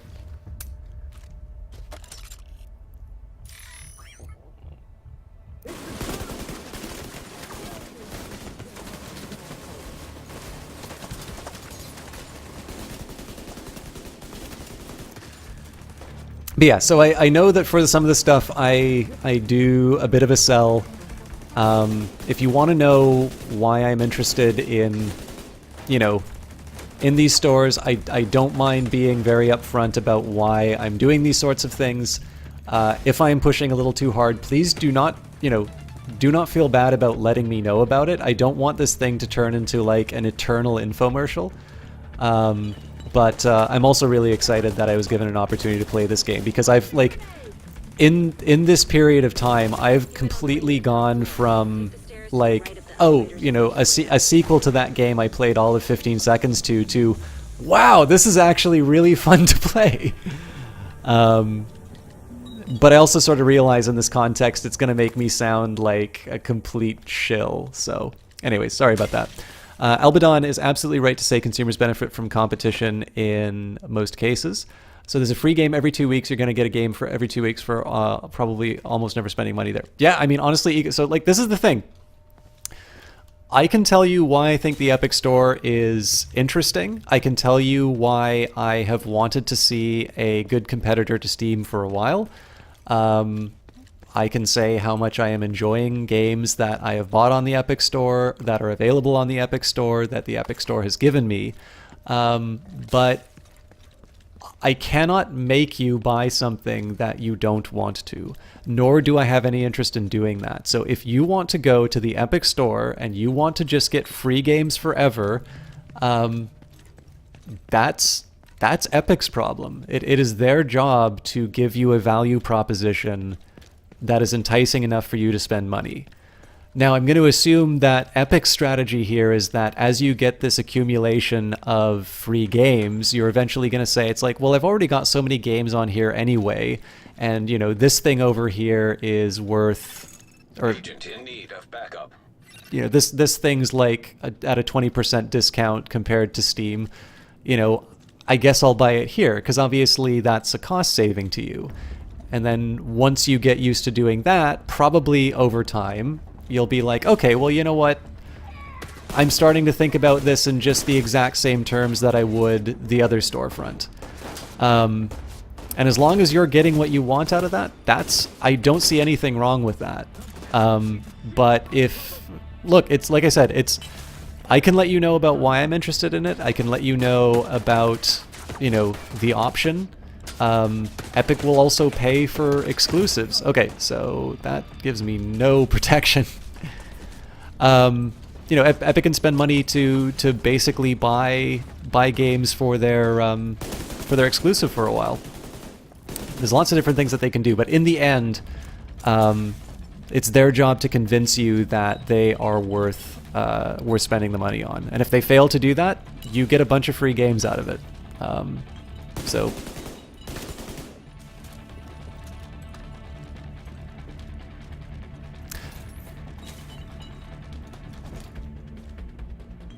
Yes, in this particular case, it's just like Steam in that case, Johnny. I'm currently playing this on Uplay, so you have to put the beta key in Ubi. I don't know if that's going to be true for... I don't know if that's going to be true for the Epic Store as well. Or like, sorry, for the full launch. I don't know if you'll like open it up in Epic and then it'll open the Uplay launcher.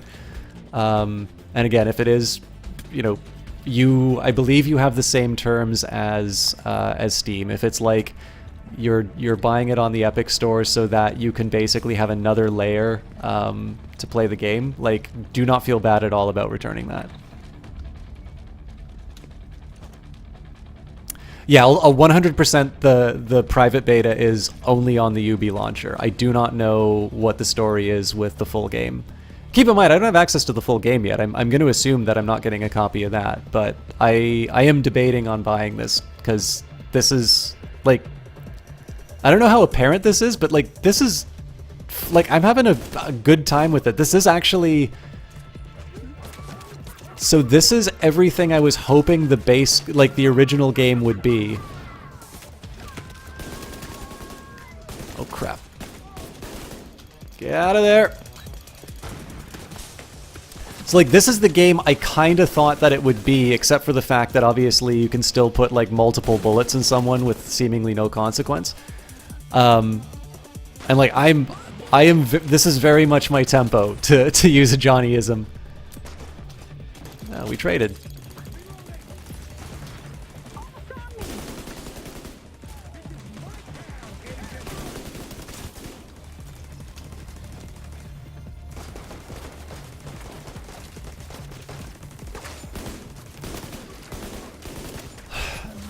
To be honest, I usually, like, because I don't like one storefront owning everything, I tend to play the games that I get on the develop. So, like, I've had Uplay installed forever, but I know, like, okay, here is my one complaint about Uplay. When I went to change my email address, Backup request. they asked me to provide Steam receipts. So I bought things on the Uplay store. I was looking to basically set up my account for two-factor authentication, which involved changing my email. And I actually had to go back and forth with the support tech several times. And every single time they insisted that I give them Steam receipts rather than Uplay receipts. And it did not make any sense to me because I'm like, you're the Uplay store. You're the Ubisoft store. I have given you my credit card. You have taken money from me on this store. Like, I would prefer a world in which, you know, I can only engage with you if I get so annoyed with Steam, which I'm not at that point, by the way. But, like, if Steam pisses me off enough, I would love to make it so that I never need to visit Steam again. Why are you making me use your competitor to like set up the security for your own program? So I'll be honest with you. I kind of hope that The Division is available just on the Epic Store, but I don't know if that'll be true. I'm gonna see if I can get an answer to that. So. But yeah, that is something I should have been clearer about. Just played Steep a few days ago. They forced you to make a Uplay account to play that game too. You're also very annoyed tonight, so you're going to be grumpy. No worries, Johnny. I am very curious what you think of this. Because, like I said, so the main things that are attracting me to this, okay, other than that great introduction. This is a little harder for me to figure out. Whoa! Okay, he just ripped me apart. Oh, Christ almighty. I didn't realize he could, Agent deceased. I didn't realize it was chewing through me that way.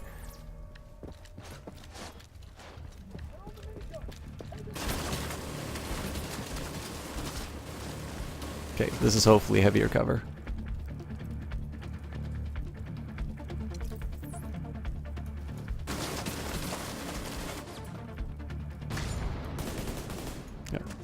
He's dead anyway. God, I'm loving these explosions. This is like appealing to every Hollywood blockbuster instinct that I have. Damn it. So what I think they're trying to do is keep me suppressed while this guy gets on the gun. That's exactly what they did. So I don't know if this is an AI thing or something like that. This is really cool. The fact that the AI is kind of trying to outthink me in these things. This is one thing that...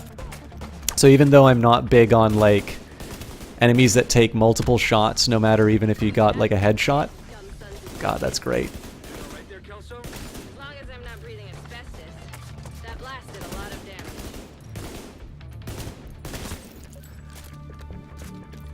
So, like, one of the things that I didn't like about sort of the old format was that, again, I would get to my safe place, and then I would just try and go for perfect shots. And in this one, they're forcing me to move around. They're forcing me to make some decisions. I need to do things like use grenades. Yeah, I don't know. Like, it's... It definitely really sucks me in. Like, I kind of feel like I'm doing a bad job of playing the game. Like, sorry, of streaming the game, because I'm either going between irrelevant conversations, which kind of trail off once the game gets engaged, or, like, I'm just locked into the game itself. But they did a really cool job. I think almost certainly no. I don't think they're going to give me The Division 2 either. But I'm a little bit unlike you, Sean Bean, which is, like, I bought Battlefield because originally I wasn't going to get the subscription, but like I was sort of figuring I would put enough time into it that I would sort of justify it. And I wanted to play the single player campaign on stream. This one, so this is the thing that's a little weird to me. Like, I don't know, I sort of get why you want to, I want to see what these guys are doing. Okay, so let's see if we can get all three. Surprise!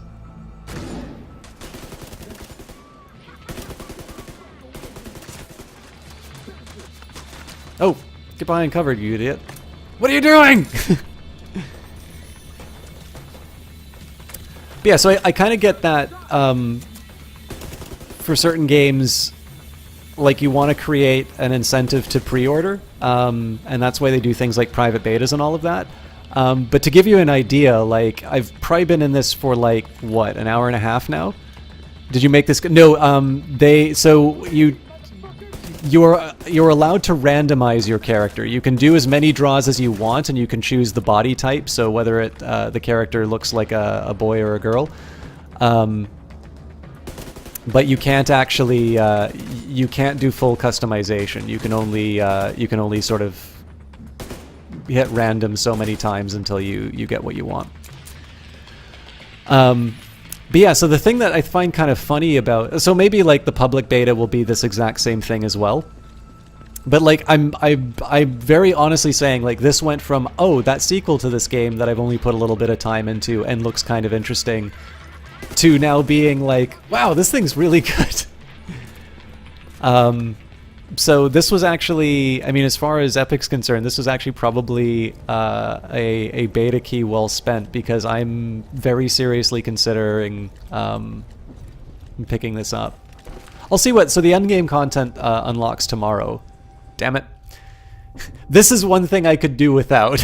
The endgame content's unlocking tomorrow, but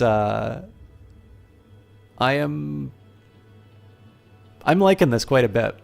And again, it's honestly, like, this is the funniest thing, is that the movement is like the main reason behind it. The fact that I can't sit and wait. That it's basically, it's almost like they made the game around divesting me of my worst habits in games like this. I mean, it'd be kind of nice if I knew a bit more about the story, because I really don't know why Washington is this way. But I mean, this might have been covered in the first game, and I just don't know. So, anyways, let me catch up a little bit.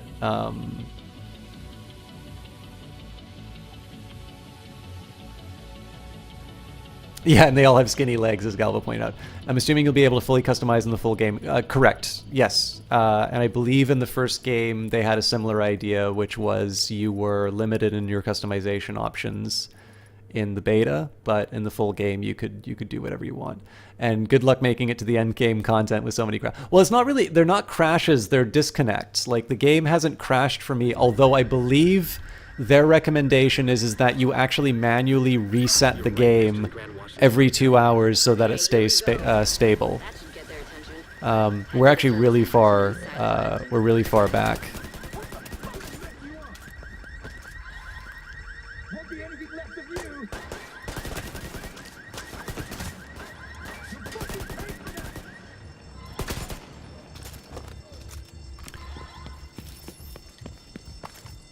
But yeah, like, keeping in mind that I was nonplussed about the Division when I played the public beta, that I got the Division, the full game, as part of a Humble Bundle, and I found it sufficiently diverting. This is something that I'm like, wow, I like this game and I want to play more of it. We're under attack. It might be a diversion, so be ready. Come on, you fucker. Although everybody's still really sweary. Okay, I'm assuming that's another player character. That's one thing I've not been paying attention to, is whether or not there are other players. Oh, Jesus. Okay, I'm just gonna get to a better spot. You too, huh? Blow it. Nice. But yeah, so especially if you guys watch me play other shooters, like, you know I'm really bad at doing the environmental damage thing. And this game just... I mean, the environmental damage is easy to see just because it's, like... I've never seen more redder red barrels than in this game. My aim sucks, but... You live outside of DC, curious. Yeah, so this is a big challenge that I run into, Albadon, is I've never been to DC, so I don't know... Hyena big shot. Real unpleasant. We need to kill this asshole. I don't know how accurate some of these monuments are. I mean, they do have like a photo mode, and they do have points. Like, you know how in Assassin's Creed they say it's like, oh, you're at the... You know, you're at this big landmark, you know... Come take a look. So I'm going to assume that the landmarks are probably pretty accurate. I don't know about the rest of it though. So Johnny Big Time says there's one. The first one, there was a huge virus outbreak on Black Friday. Yeah. I definitely know that one. I know the plot behind that one, but I'm not quite sure what the story is. Like, basically in The Division 2, it seems like essentially the United States as we know it is not a kind of going concern. That the world... Wow, they really not paying attention. If there is a U.S. government, it is definitely not in full control of the country. Okay. I still don't want to... Oh. Okay, well, looks like I screwed up. Oh, I screwed up. That's gonna be staring straight at the speaker.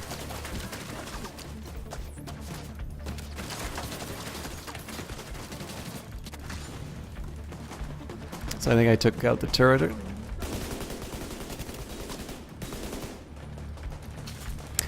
But yeah, so like a couple of things that are really getting my attention here.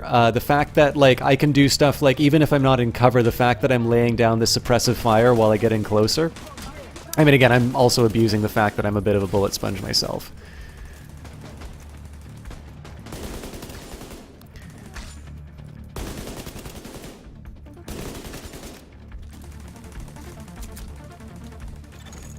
Agent in need of backup.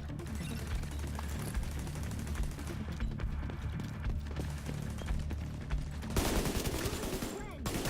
went all the way to the top floor. Take the stairs to the right of the elevators and work your way up. First one was also winter. This one's in the summer. Yes, you're correct, Johnny. But there's Christmas decorations out, so it obviously suggests that there's been an extended period of time when basically kind of day-to-day things aren't being taken care of. The opening sort of prologue seems to suggest that... Agent requesting backup. At least I'm really trying to figure out what that agent requesting backup means. I think the idea behind this is that they've sort of established a new normal. Oh, that's right. There's health kits in this game, isn't there?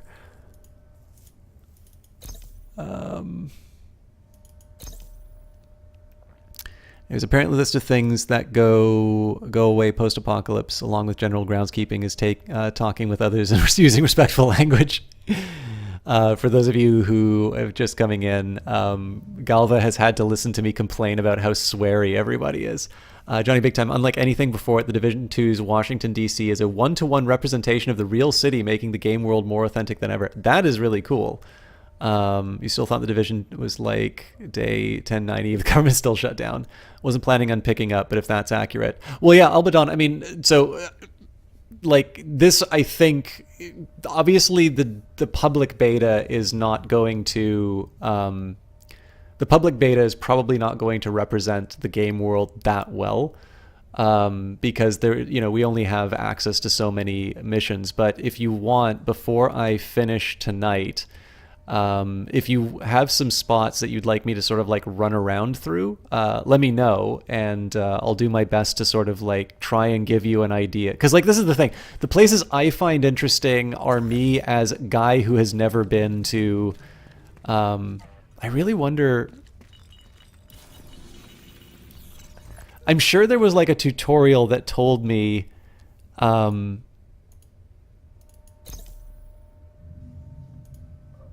if there was like a med kit. Sprint interact. Zoom in. Oh, armor kit. Maybe it's V.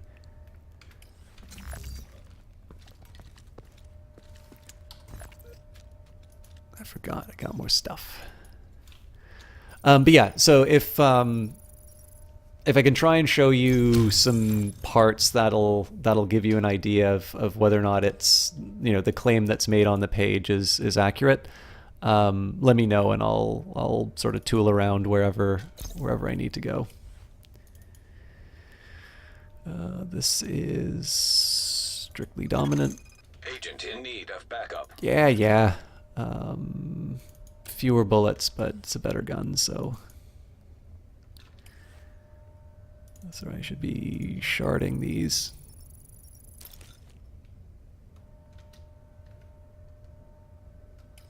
Oh, you can turn that up. Are you dying in the game, Johnny? Are you the one asking for backup? The public bathroom building by the Washington Monument. Actually, I think we were close to the Washington Monument at the start, so I'll actually be able to stop by there. Alvedon.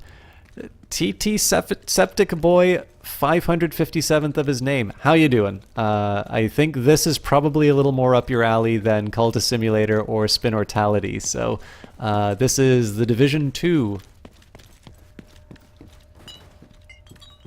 Not to be confused with The Multiplication or The Addition. Ahahaha. I am the first person ever to make that joke.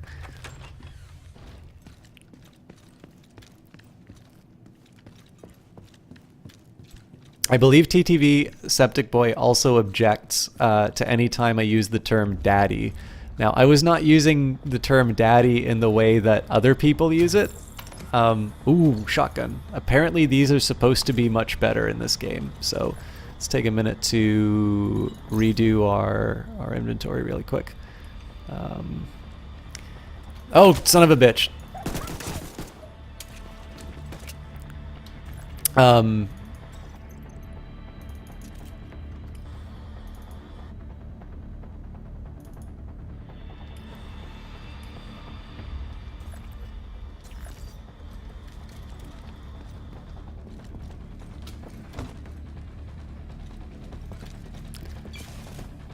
But yeah, so I was doing is like, you know, come on, baby, daddy needs a new pair of spats. But that was not well received, let's say. Grenade's a little hard to aim here. Oh, this'll do. Oh crap, I think I screwed up that aim. Oh yeah, I blew that one big time.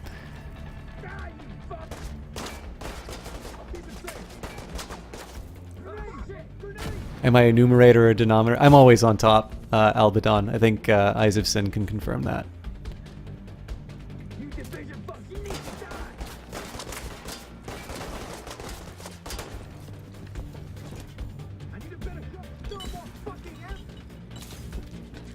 Alright, so this one isn't an automatic weapon, but I should be able to take these guys out. Yeah. I want to see how this shotgun works. Yeah, not bad. That's probably not my weapon of choice, but I need to get a little bit better at shock. Actually, you know what game? Battlefield 5 makes shotguns really good. They are probably a little too powerful. I don't have a key.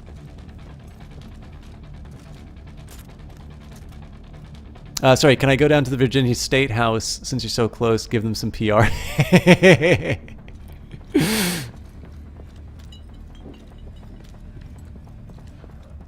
I don't follow a lot of American politics, but I do pick up on that reference. I'm okay with the terrorists gaining power so long as the XP and loot bonuses go up. Can you swap shoulders in this game? That's an excellent question, Johnny. I believe you can do that in Wild Lads, but let me take a quick look at the key mappings and see if that's true.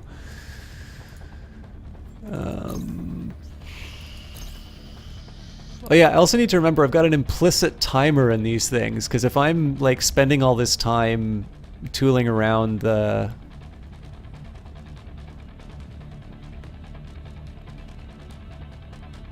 Go rogue? If I'm spending all this time tooling around on things that aren't actually the game, I'm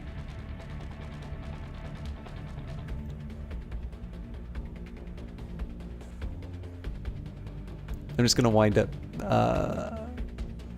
up being sad when the... Huh. So I don't actually see anything that allows me to change perspectives. And yet I know this can be done in other Ubisoft games. You're learning how to subtract mixed and normal fractions in school. So what... this is going to be embarrassing because, like, I'm an economist and I've done very complicated mathematics. What do you mean by a mixed fraction? Like, are you talking like it's got a whole number in front of it and then, like, the fractional part? Is that the idea? I wonder, is there a way for me to holster this? Yes, I can. Okay. Game of the year. Let's drop a turret in the middle and make them very sad.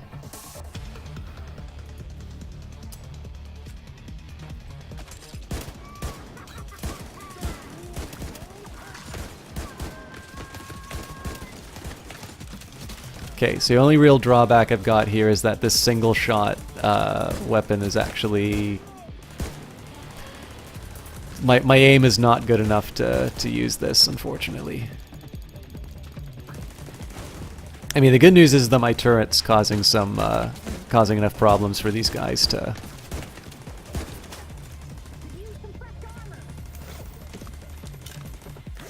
Okay, very cool. There is a heal.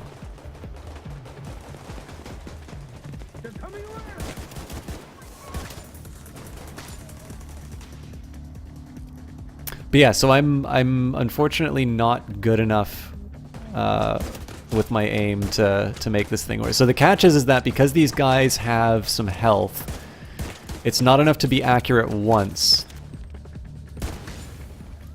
Unless you're shooting an explosive. So that sort of, see this kind of stuff that I'm doing, like trying to take a flyer on it.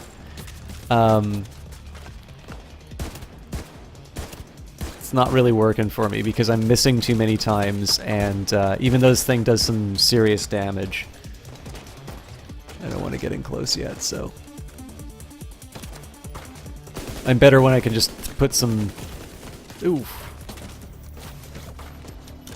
I'm better when I can put lots of bullets in the air, so I need to change my weapon preferences accordingly. Okay, we're just gonna charge in. This guy's right beside me.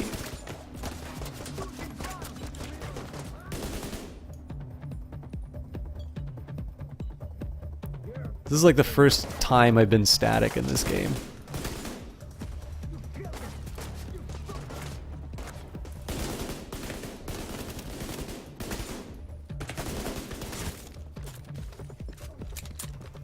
I like 12-3. Okay, yeah. That's... Tap the middle mouse button while pressing shift while aiming. So middle mouse button seems to be melee attack. Oh! Okay, so if I'm aiming and I press shift. Yeah, they do, Johnny. And I think, so the impression I'm getting is it depends on the weapon that you're using. So I think these assault rifles seem to have quite a bit of recoil. But if we take a look at the pistol, which isn't going to cost me anything, so probably want to stay away from that. So that's pretty, say that's a pretty tight grouping.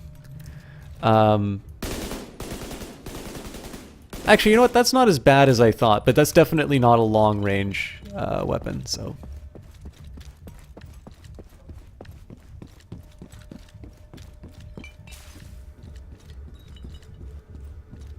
Anyways, sorry about that, guys. I do need to finish this mission, and then I think what we'll do a small tour of DC if I can, assuming that the game doesn't kick me out. And then I think we'll call it a night because it's getting close to midnight and it's still a work night. But maybe I'll ask it here. So if I'm feeling really bold, I'll do Mass Effect and this game. I'm gonna detonate it. But if I had to do one or the other, would you want to see more of the Division 2, or would you want to see some Mass Effect?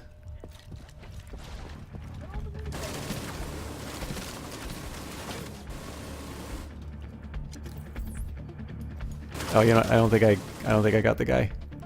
Oh, yes, I did. Get some.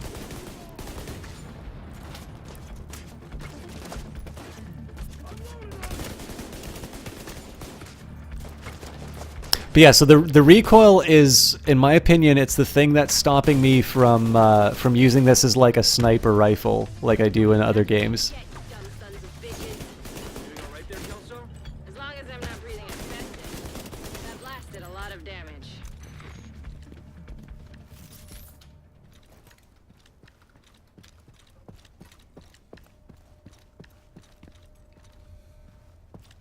Yeah, I have no idea what this story is. From what I hear, apparently there's not too much revealed in this demo. Doors are now closing. Going up.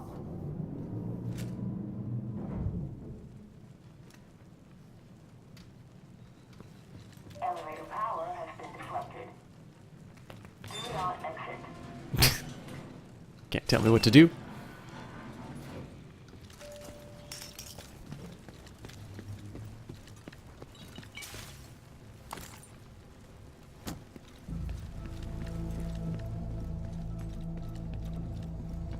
Okay, so I think they all clustered up into a spot ready for a grenade. I only have one more left though, so I gotta be patient.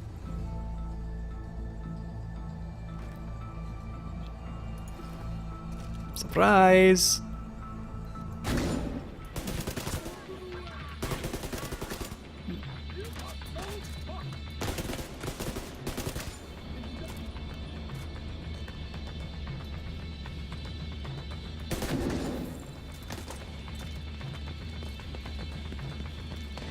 Obviously, I don't want to go down to the lower ground yet. It's definitely very satisfying to catch these guys when they're out of cover. Okay, I probably want to switch into that AK at some point. Whatever you want to play more Mass Effect story, Division 2 has Division has some really nice explosions in it. Nice. Oh my god, that was brutal. I'm trying to go for the headshots because I get the bonus experience for it. Let me just make sure I didn't leave any loot on the ground.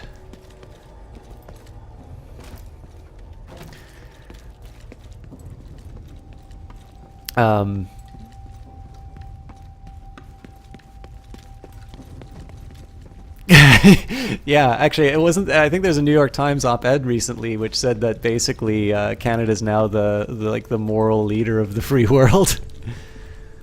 We have our problems too, just not of the sort that I think some other countries are having right now. So, but yeah, I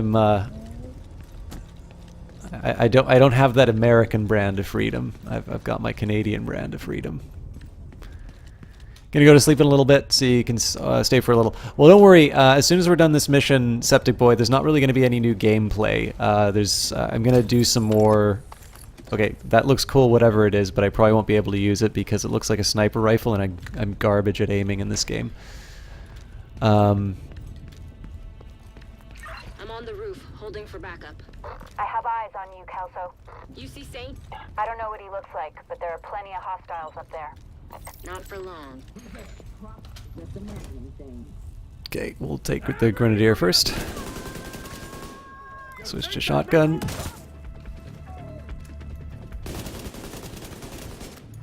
Oh, I'm so bad. You know what? Pistol will solve this.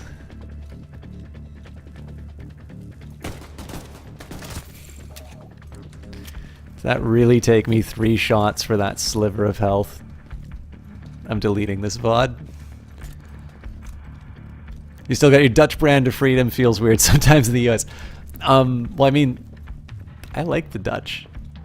I'm sure Alvedon, of all people, must know about the fantastic. Okay, how many in chat know about the absolutely fantastic cross-country bromance that Canada and the Netherlands have?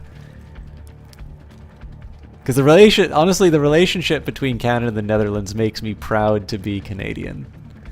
So, oh, destroy the debris. That's normally how you destroy debris, right? With your gun.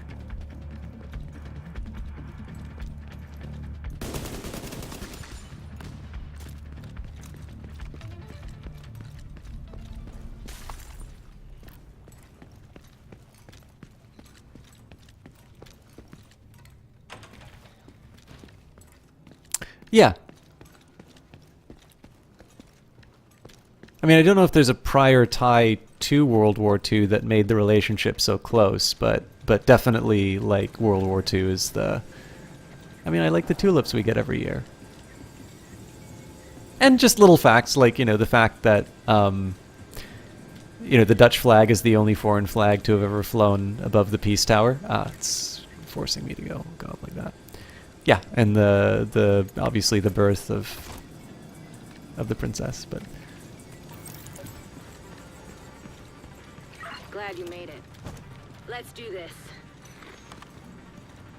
we'll do this, but where is this? Where are the guys I need to pwn like noobs?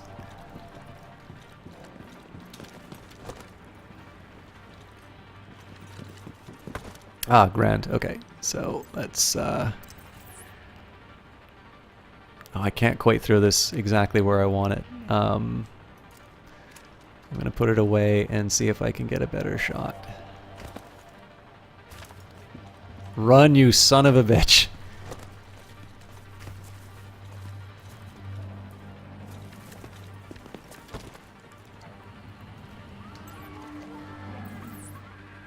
This'll have to do. Although it's probably gonna get taken out with the explosions. Okay, whatever that was, that hurt. Ah, shit, that's gonna blow up.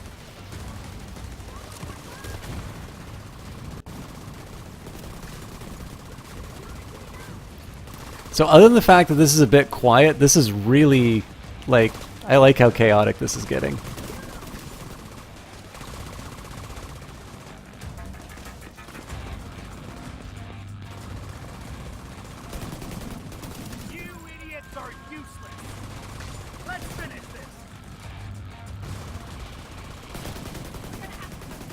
I gotta get in cover.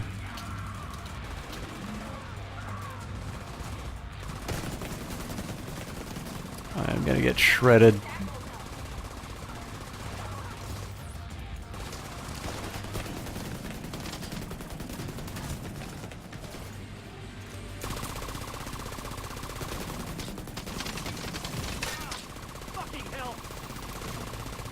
So this is a little cheesy, but it's working, so.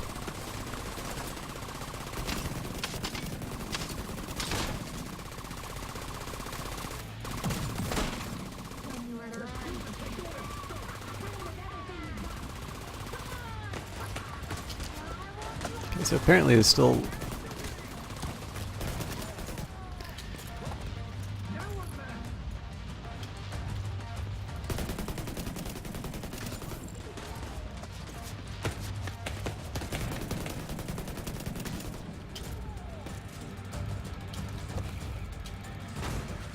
I really like the fact that I didn't know that this was over. Like, this is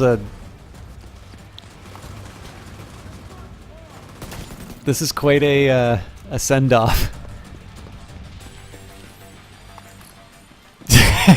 I do remember saying that, Johnny, and I regret it. I think I can live with a boss character. Like I like the fact that when I hit someone with a headshot, it feels like it has an impact the way that it did not in the original Division beta. And I think that that improved in later versions of the Division. Obviously, I didn't play the whole time, so this might have been something that was fixed very early. But I think this is... Like, this game will never be Ghost Recon. But... Who are you? What's going on? She's in shock. I'll bring her down when she's fit to move. Let's meet at the theater later. Like, I think I can live with this level of sort of sponginess. So...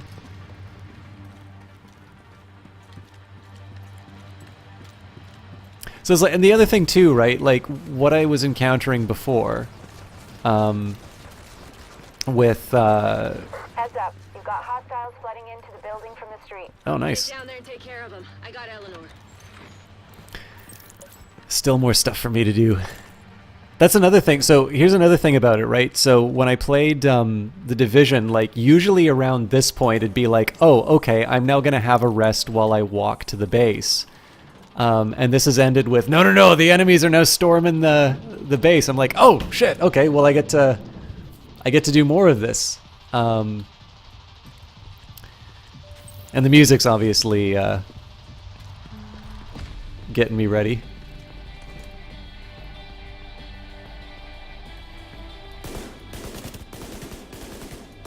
But yeah, so like when you see that, right, like clearly I need more than one bullet to take these enemies out, but it's not like oh, I screwed up. I got there too late.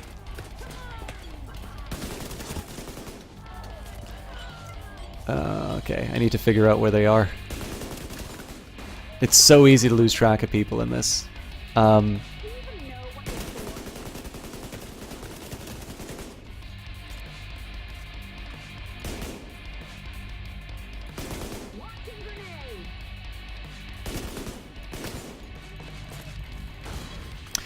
Okay, so the headshot thing I was thinking about, the fact that there's a skill that gives you bonus XP gives you a reason to go for headshots. But again, the reason you go for a headshot is for a kill.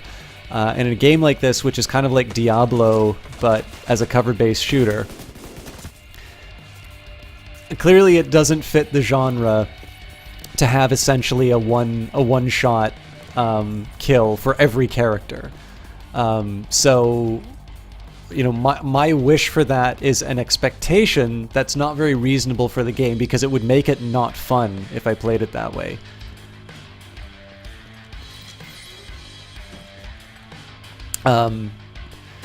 So instead having... Okay, well, that didn't do anything. Wow, this really need... Oh, okay, I'm an idiot. So I think this is a fairly decent... way of reconciling those two things, which is you'll always need to do some serious damage to enemies, but there is a sense of reward that is not just directly tied to whether or not you get some bonus XP for doing like a skill shot.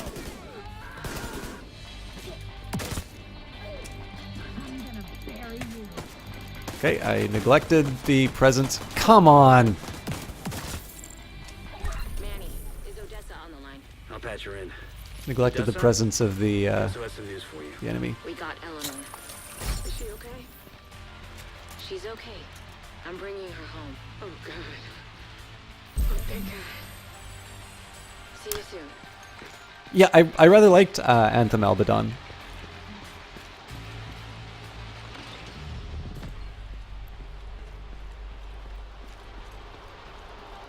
So Ego, it looks like you can't shoot through... If you can shoot through the walls, I haven't noticed it. I tried a couple of times and I didn't see the health go down, but that could also just be because the UI is designed to like not immediately draw your attention to enemies. That, by the way, is my favorite feature of this so far, because while I've obviously been caught with my pants down a few times,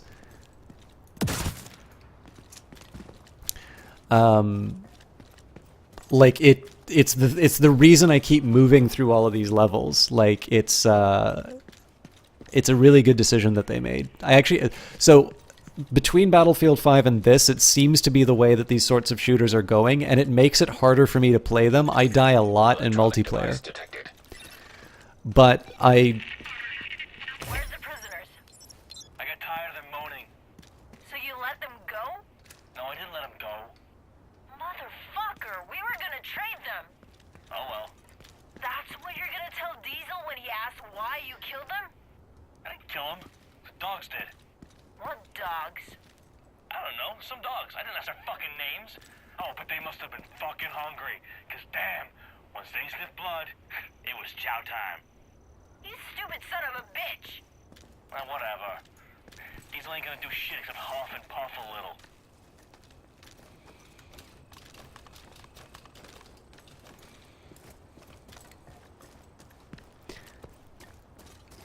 So the new drinking game is going to be every time one of the hyenas don't swear. Yeah. Every time one of the hyenas don't swear, I'll take a drink. All right, there's the theater. Wait a minute, it's Alvedon, right? Who was I promising to give the tour to? Yes, it was Alvedon. So I need to find the Washington Monument before the end of the day. I'm just going to meet with Odessa Sawyer. I'm going to turn in whenever I can. And then I'll go on a tour. Nice to see you.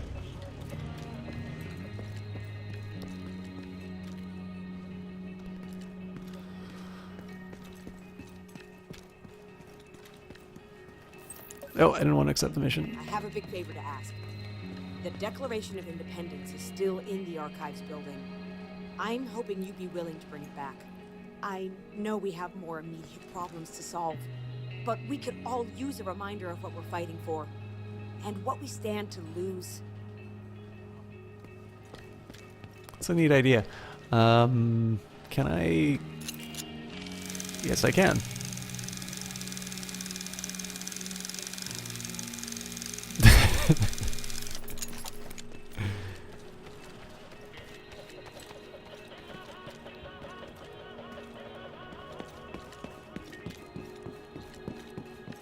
I just want to talk with Odessa Sawyer. Where are you?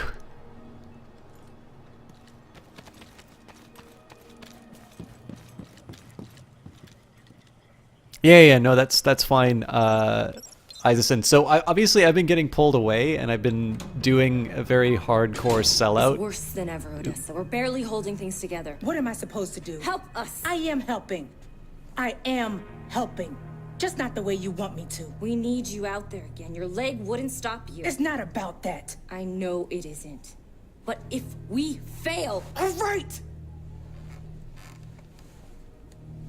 All right.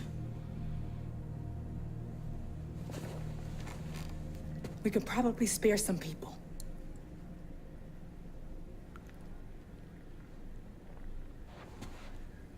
I'll be outside.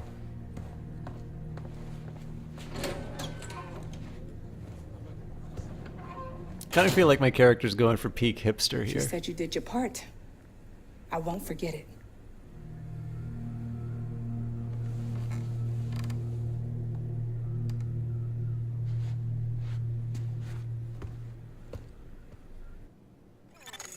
Incoming backup request.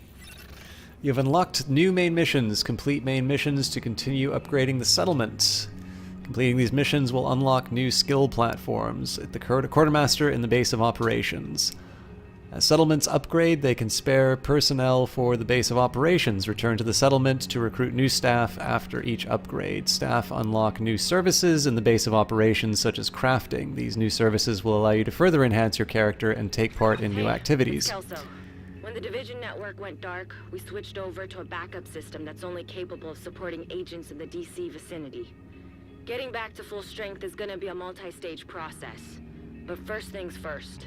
We lost contact with an agent named Espinoza. He went to Jefferson Trade Center to try to reactivate a shade node hidden beneath the complex. I could really use your help to find him and get that node online.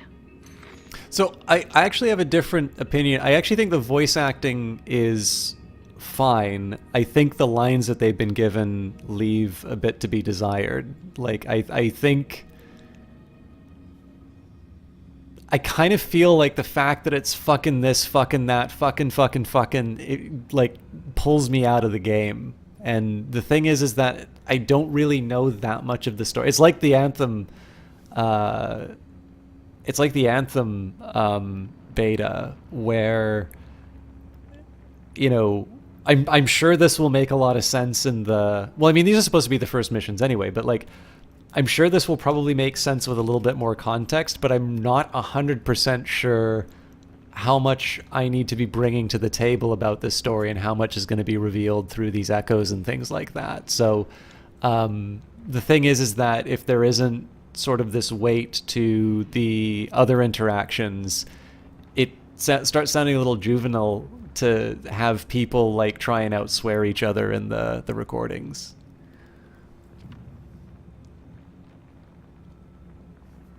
New priority mission unlocked. Division agent Alani Kelso has some information of the SHD network blackout. SHD missions grant SHD tech. SHD tech is a core component in a division agent's arsenal. It can be used to unlock new skill variants and perks at the quartermaster. You can also acquire SHD tech by completing SHD side missions, leveling up, and by scavenging SHD tech locations. Yeah, it's a little... So, is this like what happened to people who got the antibodies from money or flu? Yeah, no, it's not quite. I suspect it's probably not that. But yeah, so Albert, I'm trying to figure out exactly why I'm reacting this way to it. I think part of it comes down to the fact that, like, obviously the language sometimes is an indication of like stress or the fact that they're like a bad person or that. But the fact that pretty much every Hyena voice recording has like 3 or 4 F-bombs in it. And then, like, in the main mission, like, clearly it's a mom trying to get her daughter from these bad people. Like, obviously it's a high-stress situation, but it sort of... I don't know, I just don't... Maybe it's the fact I feel like all of the characters aren't really being differentiated in the lines. I'm having difficulty putting my finger on why it feels so weird. But... there's just something about the way that this dialogue is written that feels a bit off, and it really seems to be tied to the fact that, like, it's about as profane as the, like, almost unnecessarily profane as the Beyond Good and Evil 2 one. Like, it seems to draw attention to itself in a way that it probably shouldn't. Anyway, I don't want to like harp on it too much because I've really been having a good time with this. So, flare gun unlocked. Civilian entrusted you with a flare gun to help them retake control of points from enemy factions. Go to an enemy control point, shoot the flare, and defeat the enemies holding it to take it over. In addition to reducing enemy presence, capturing control points give access to valuable equipment and resources. I'm assuming this is in like every single Ubisoft game. Heads up, we now have a working barbecue. And better food in your stomach is going to go a long way towards putting a smile on your faces. That's excellent news. I am done with the game for tonight, so I'm going to try and find a way down, and I'm going to try and make my way to the Washington Monument to satisfy the people's request that we go and find the toilets by it. All right. Also, let me just take a quick second here. I'm not going to upgrade my skills, but I do want to see if I can get rid of some of these other items. Otherwise, my inventory just becomes a mess. Oh, see, it's already become a mess.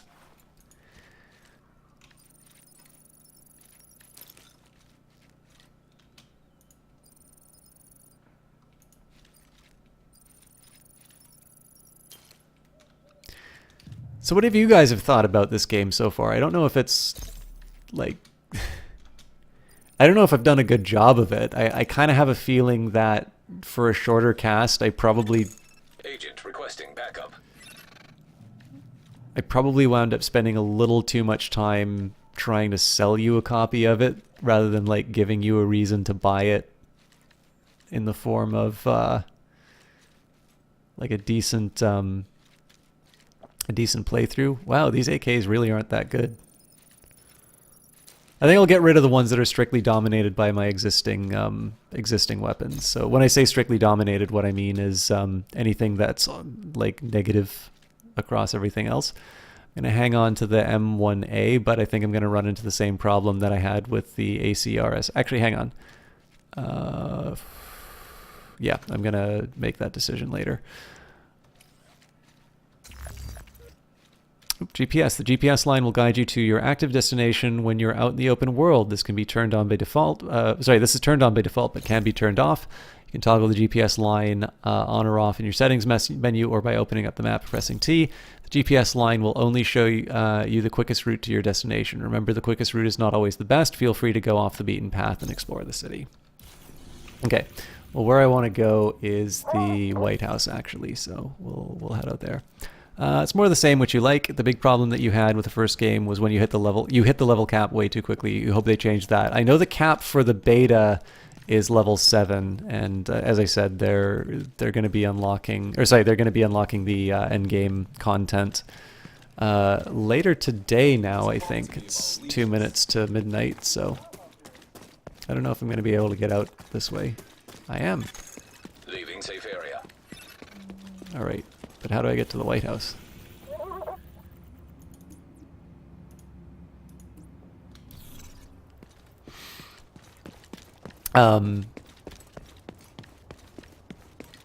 So obviously there's enough going on for us to, you know, have a couple of reveals in terms of the.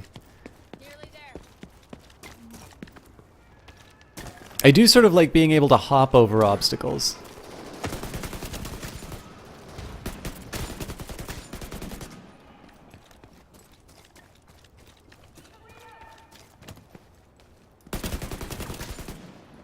So that's a great example. I didn't know. So I think this is one of the things that's kind of nice. I think this is a great way of sort of balancing the fact that this isn't necessarily the same kind of tactical shooter that other Tom Clancy games are. The fact that you can't necessarily identify friend or foe immediately, and that potentially gives you pause as to whether or not you fire, is a feature I like. I don't know if there's like a penalty for shooting civilians or not, but I just sort of like the fact that I don't immediately have some visual feedback to say, oh hey, here's a thing you should point your mouse at and like open fire on. But yeah, so I don't know, like obviously they've paced things enough to allow for control point identified. You know, for effectively this demo / beta to oop, I'm in trouble.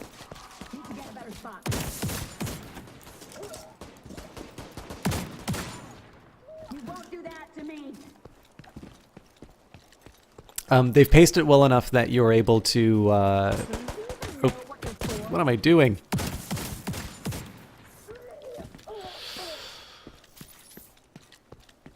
That they're able to do a reveal like this, but that obviously does not make any kind of a commitment or any kind of an indication as to whether or not you'll get to the cap and whether or not there are things that'll be available for you to do.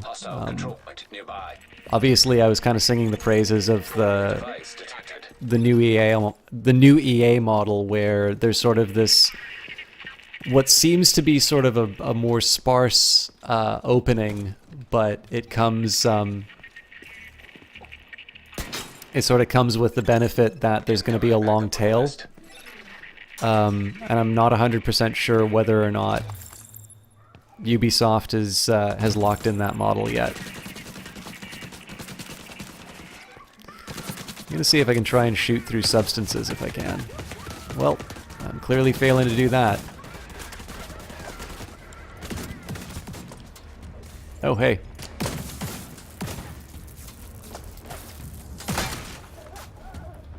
It was nice of her to just kind of stand there for me.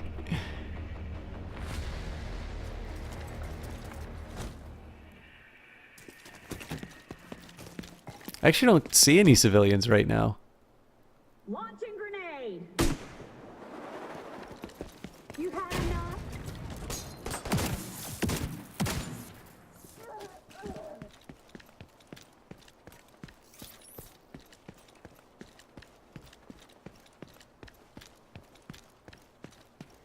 Yeah, Elbadon, I mean, I'm probably being a little harsher on the first game than I should be. It's you know, when I'm trying to make a contrast,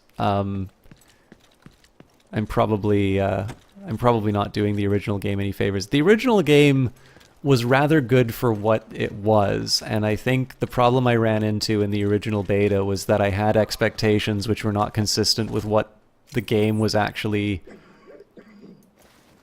supposed to be. Okay. I was wondering if I... Just a little pick me up.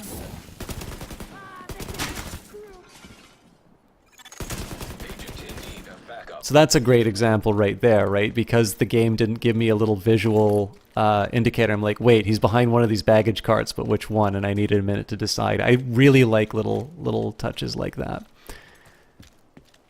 But yeah, so I mean, obviously the term looter shooter got used earlier. I think the thing for me... Oh, here we go. So it seems like there's no consequence for that. I know my aim's bad though, so. What have you been up to, Agent? Absolutely nothing, sir.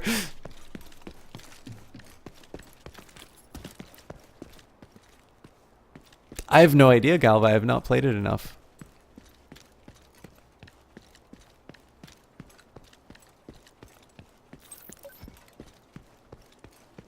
Yeah, I haven't, but I mean, I also don't do a lot of PvP stuff, so like all that cheating's gonna do if you play like the single player experiences. Oh, hey guys.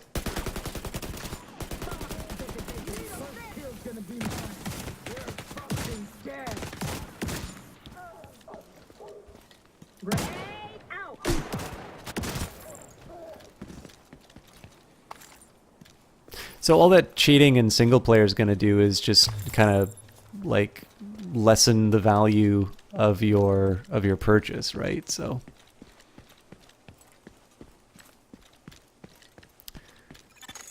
Incoming backup request. I don't know if you're still around here, Johnny, but if you are sufficiently interested in the Division, and we can make multiplayer work, like I'd totally be down for doing some co-op on this at some point. Probably tomorrow, but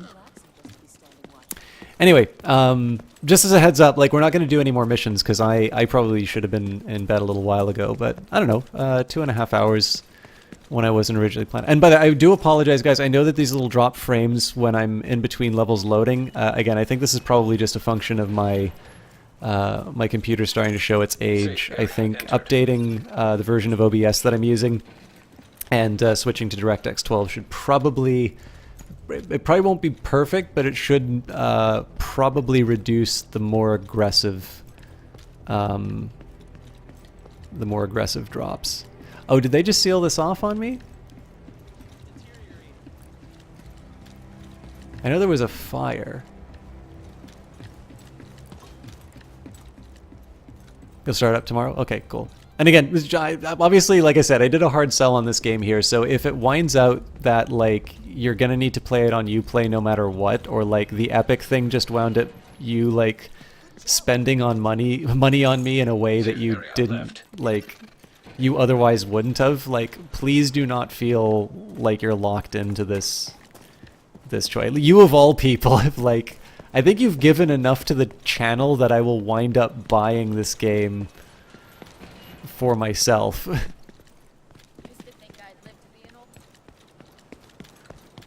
I feel like I've messed this up somehow.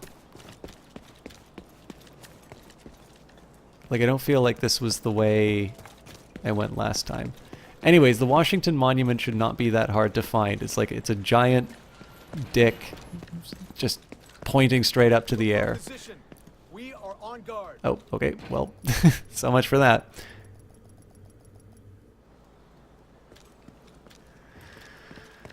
They're not going to let me go back to the monument. I know I'm only allowed one character, so I might not be able to fulfill the original commitment. Let's take a look at the map. I have to be able to make it back to the monument.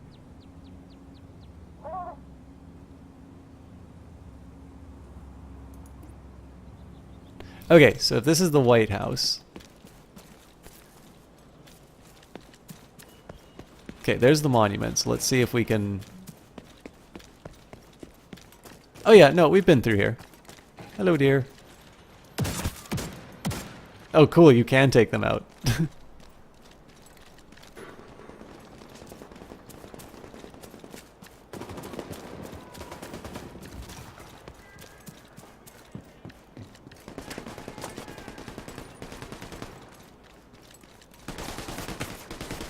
Bonjour.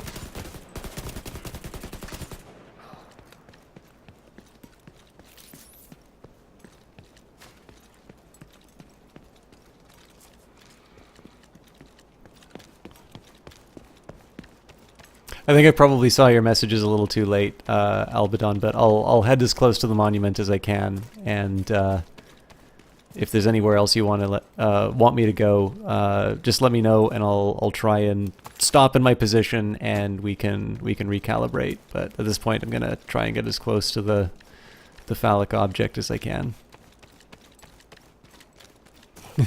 Yeah, I was gonna say I'm pretty sure that there's gonna be some rather substantial changes in terms of the upkeep.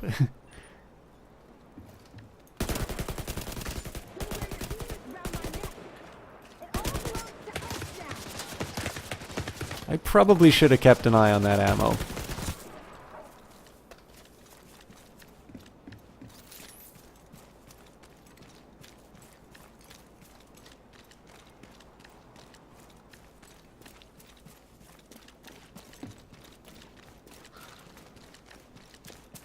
I think this is a slightly different route than we took last time, but...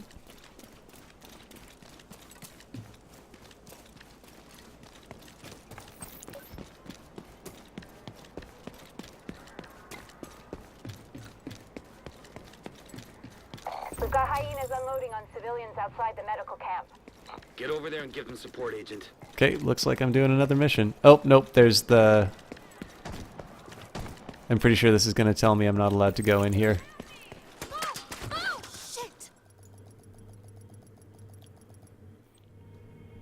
Okay, I'll try and get as close as I can, Albadon, but I have a feeling that I'm as... This is probably going to be... Mayday! Mayday! Yeah, Taking fire by the medical camp. Hyenas have us pinned down. We need a... Mayday! Taking fire. This is as close as I can get. Is there anywhere sort of close that I can try and take you? Should look up that the spire in Dublin if you want to see a phallic symbol. Literally just a giant needle in the city center.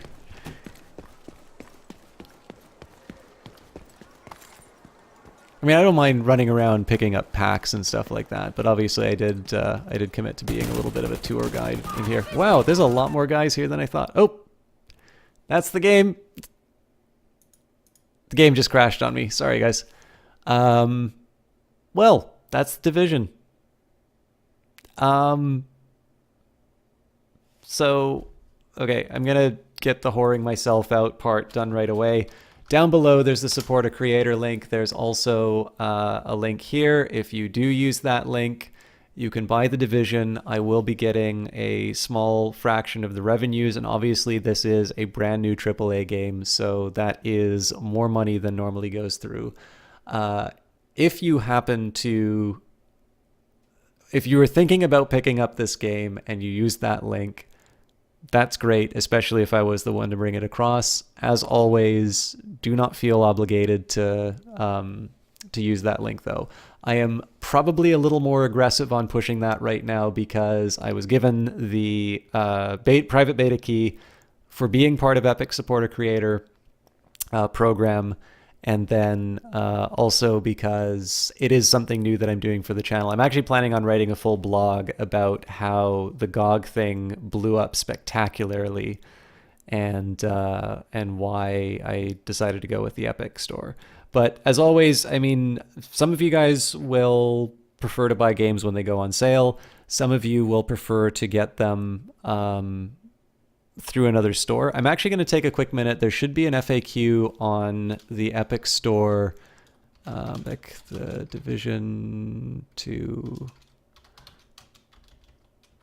I feel like they should probably explain whether or not you need the Uplay loader. Pre-purchase the Gold or Ultimate Edition to play The Division 2 up to 3 days early.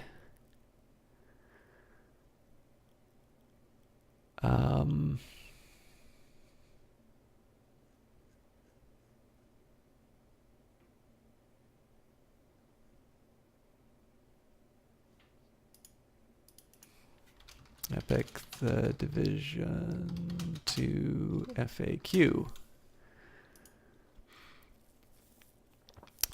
Pre-purchasing from the Epic Games Store and private beta access. Will I receive the Division 2 private beta if I pre-purchase the game on the Epic Games Store? Yes, if you pre-purchase the Division 2 on the Epic Games Store, you'll receive an email at a later date with instructions on how to join the private beta.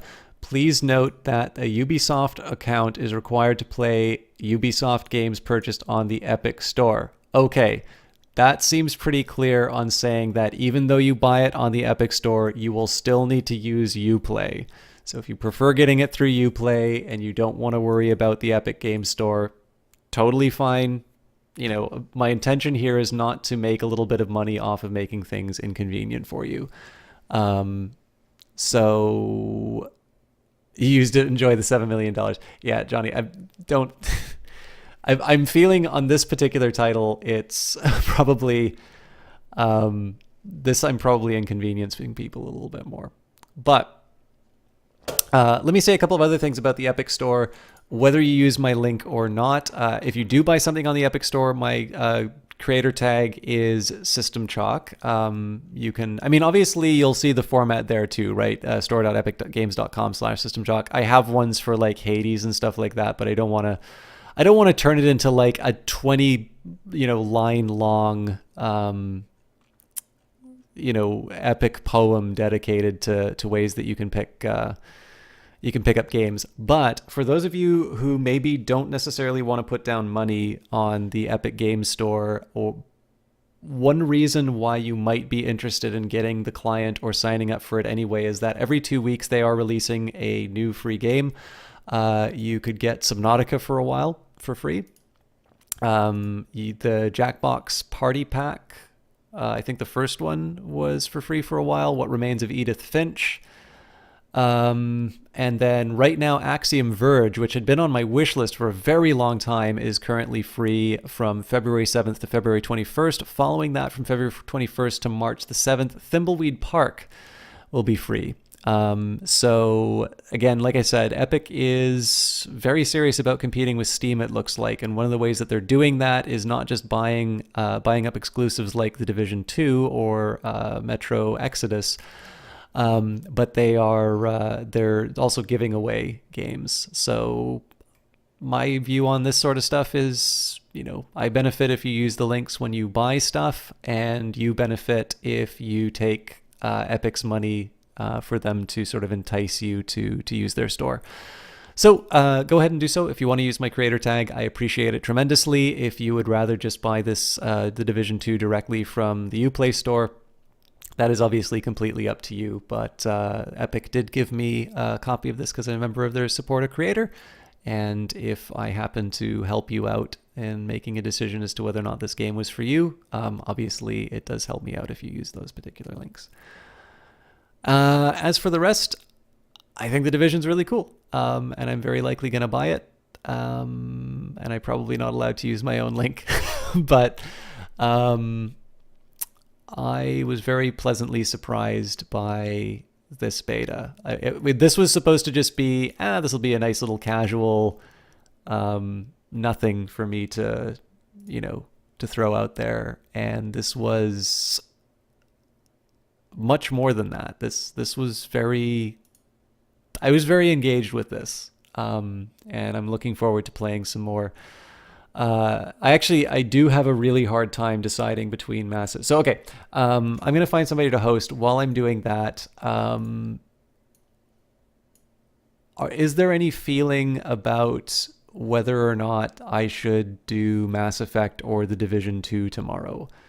I am actually quite happy to do both, but I am curious how you guys feel about it.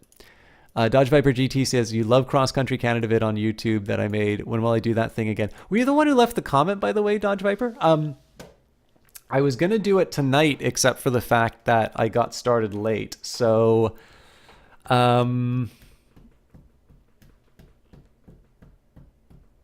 good question. I may not be able to try the weekend. I'll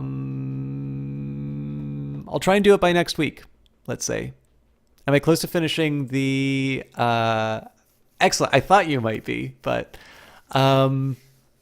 yeah, let me... I'm going to try next week, and I'll specifically tag you on that comment when I know when I'm going to do it. But I'm going to properly sit down and play that game. That was just a little bit of a taste test to see whether or not people. But yeah, so I'm gonna get the IFF frequency on the next mission, and I think that brings me to the end game, right? I don't think there are too many missions after that. I know there's a couple, but we might actually be able to do both Mass Effect and the Division 2 tomorrow, because I mean I have the time. I just make sure that I don't start late like I normally do on Fridays. But yeah, I don't know. Vote Mass Effect? Okay. Well, I mean, you'd probably be the one I'd be playing the Division 2 with if it turned out that way. But anyways, I'm sort of outstaying my welcome. For those of you who are new to the channel, by the way, who are checking out the Division 2, I appreciate you stopping by, because there's obviously a lot of better streamers doing that, and I tend to ramble a lot, particularly on this game. I think if I'm gonna do more Division 2, like as a regular game when the full thing comes out, I think we're going to need to come up with a better way of managing the game and the dialogue. But this was really fun. I don't know. Like I was obviously interested enough to like play this anyway, but it's like I was really into it. Okay. Use a chess clock timer. Okay, yeah. So, sounds like the consensus is for some Mass Effect. So I think what we'll do, I'm going to try and start as close to... Okay, here's the plan for the next few days. Tomorrow, I'm going to try and start as close to 7 as I can. We will begin with Mass Effect, and we will finish it. And assuming that I get to the end of Mass Effect in decent enough time, we will open up the Division 2 and we will play a little bit more. That means that I will generally be doing less. That will probably mean less Division 2 than I did tonight, because obviously, let's say it takes me 2 hours. Let's say it takes me 2 hours to do the Mass Effect tomorrow. If I do about as much as I do, that would mean a 5-hour cast, which is already kind of long for me. Which again, I don't mind doing, but I can't necessarily promise that, because it does really drain me, and I obviously streamed on my day off. And then I need to make sure that I record an Elder Scrolls episode on Saturday, because if I don't do it on Saturday, then I'm almost certainly going to find something else to do on Sunday, and then I'm done. But what I think I will do, if I can find some time to do a stream on Saturday, I will try to maybe start off with some Cross Country Canada, and I will jump back into the Division 2, and that'll be a way. I'm definitely 100% on board on doing this game again, because I had a really good time playing this, and I hope you guys had some fun watching it, but I know I need to get a little bit better at casting it. And I'm going to be hosting Sheriff Eli, who's currently playing the Division 2. But before I do that, I wanted to take a quick minute and say that despite the fact that I have been in a really bad mental state over the GOG stuff that's been happening, I did want to take a minute and say that I've not properly recognized the fact that this has actually been a very high growth period for the stream. I took a look at some of the YouTube metrics, and the sort of month over month people who are following that channel kind of doubled over the last 2 weeks. And then there's been a slow but steady sort of number of people coming in on Twitch as well in terms of follows. And again, I never want to chase the next follow. I never want to chase the next subscription or whatever at the expense of any of these other things. I don't want to ignore the people who come in regularly because I sort of consider them follows already in the bank. But I do also need to learn a little bit of perspective on these things, because obviously being able to put on a show that you guys enjoy enough that you want to come back is the main reason that I do this. And I have maybe gotten a little sidetracked at a time when I seem to have had some rather good fortune on that front. And I know I can't really claim a lot of credit for that, because obviously between Weather Factory being very kind in their comments on the stream, and then you guys talking about the channel, and also me being a little bit more open to playing a few more games, I think has probably contributed to that. But I did want to take a minute and thank you all for coming along, being part of it, and also letting people know about the stream, because it's it definitely feels good to to have new bodies coming in and checking this stuff out. Albadan, yeah, basically from 2016 to 2018, I think, they, we agree on the amount that they owe me, and effectively they're saying is like, we'll only give this to you in the form of a game. And I'm like, that's not the agreement that we had, and that's, embezzlement basically, because they've charged the developers for this. They're claiming that they gave the money back, but I've actually talked to the developers that were charged for that, and none of the ones I have talked to have actually been given a return. So they have taken money in my name, and they are effectively refusing to pay it out. But the good news is I'm with Epic, and that's what allowed me to play this game right now. So yeah, I mean, it's definitely, it's something that I've been brooding about quite a bit, and I've let that overshadow, the fact that it's actually been a really good time in terms of growing the stream, which is why I do this. I obviously don't do this to make money. And so I'm really angry at GOG over it, because I know some of you remember me as being really enthusiastic about that platform at some point. But it is important to remember, like, it's not the most unjust thing that's happened in the game industry. It's not the most unjust thing that's ever happened to me personally. And I shouldn't allow that to overshadow the fact that it's been a better time in terms of growing the stream, which was something that I wanted to work on a little bit more. So I know some of you have to deal with me monologuing a little bit more than you would like me to. I know sometimes I play games that you guys aren't 100% into, but the fact that there's some regular names that keep coming up, it does mean a lot, and I need to express that a little bit more often. So, yep, no, it's, I mean, I don't want to go into too much detail. I've talked with people at GOG who are absolutely disgusted with what's going on, but it is what it is, and I will do a full accounting of it a little bit later, but now's probably not the time for it. But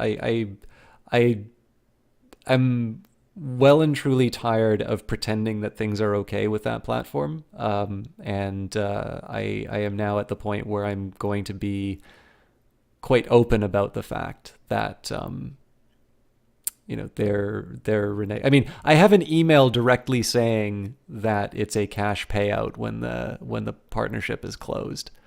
There's no communication whatsoever to any other arrangement. The fact that they're lying about the fact that they return the money to the developers kind of indicates that they've been doing this in bad faith. But again, I want to focus on the positive. I got to play a really cool game today. Some of you seem to like the Epic Store link. definitely use this opportunity to capitalize on some of the free games that Epic will give you, even if you don't spend money on the store. Like I said, it's Epic's job to give you the value proposition to part with your money. I think they're doing interesting stuff. The fact that we're getting Metro for a little bit cheaper means that Epic's ultimately paying for that, not us. I realize cognitively it is not costless, and some of you may actually prefer getting your games on Steam and don't like the fact that the option was taken away from you, and that's a completely reasonable view to have. Oh God, who just hosted me? Cool Eagle, I'm actually done for tonight. I'm so sorry. The game actually the game crashed out of me.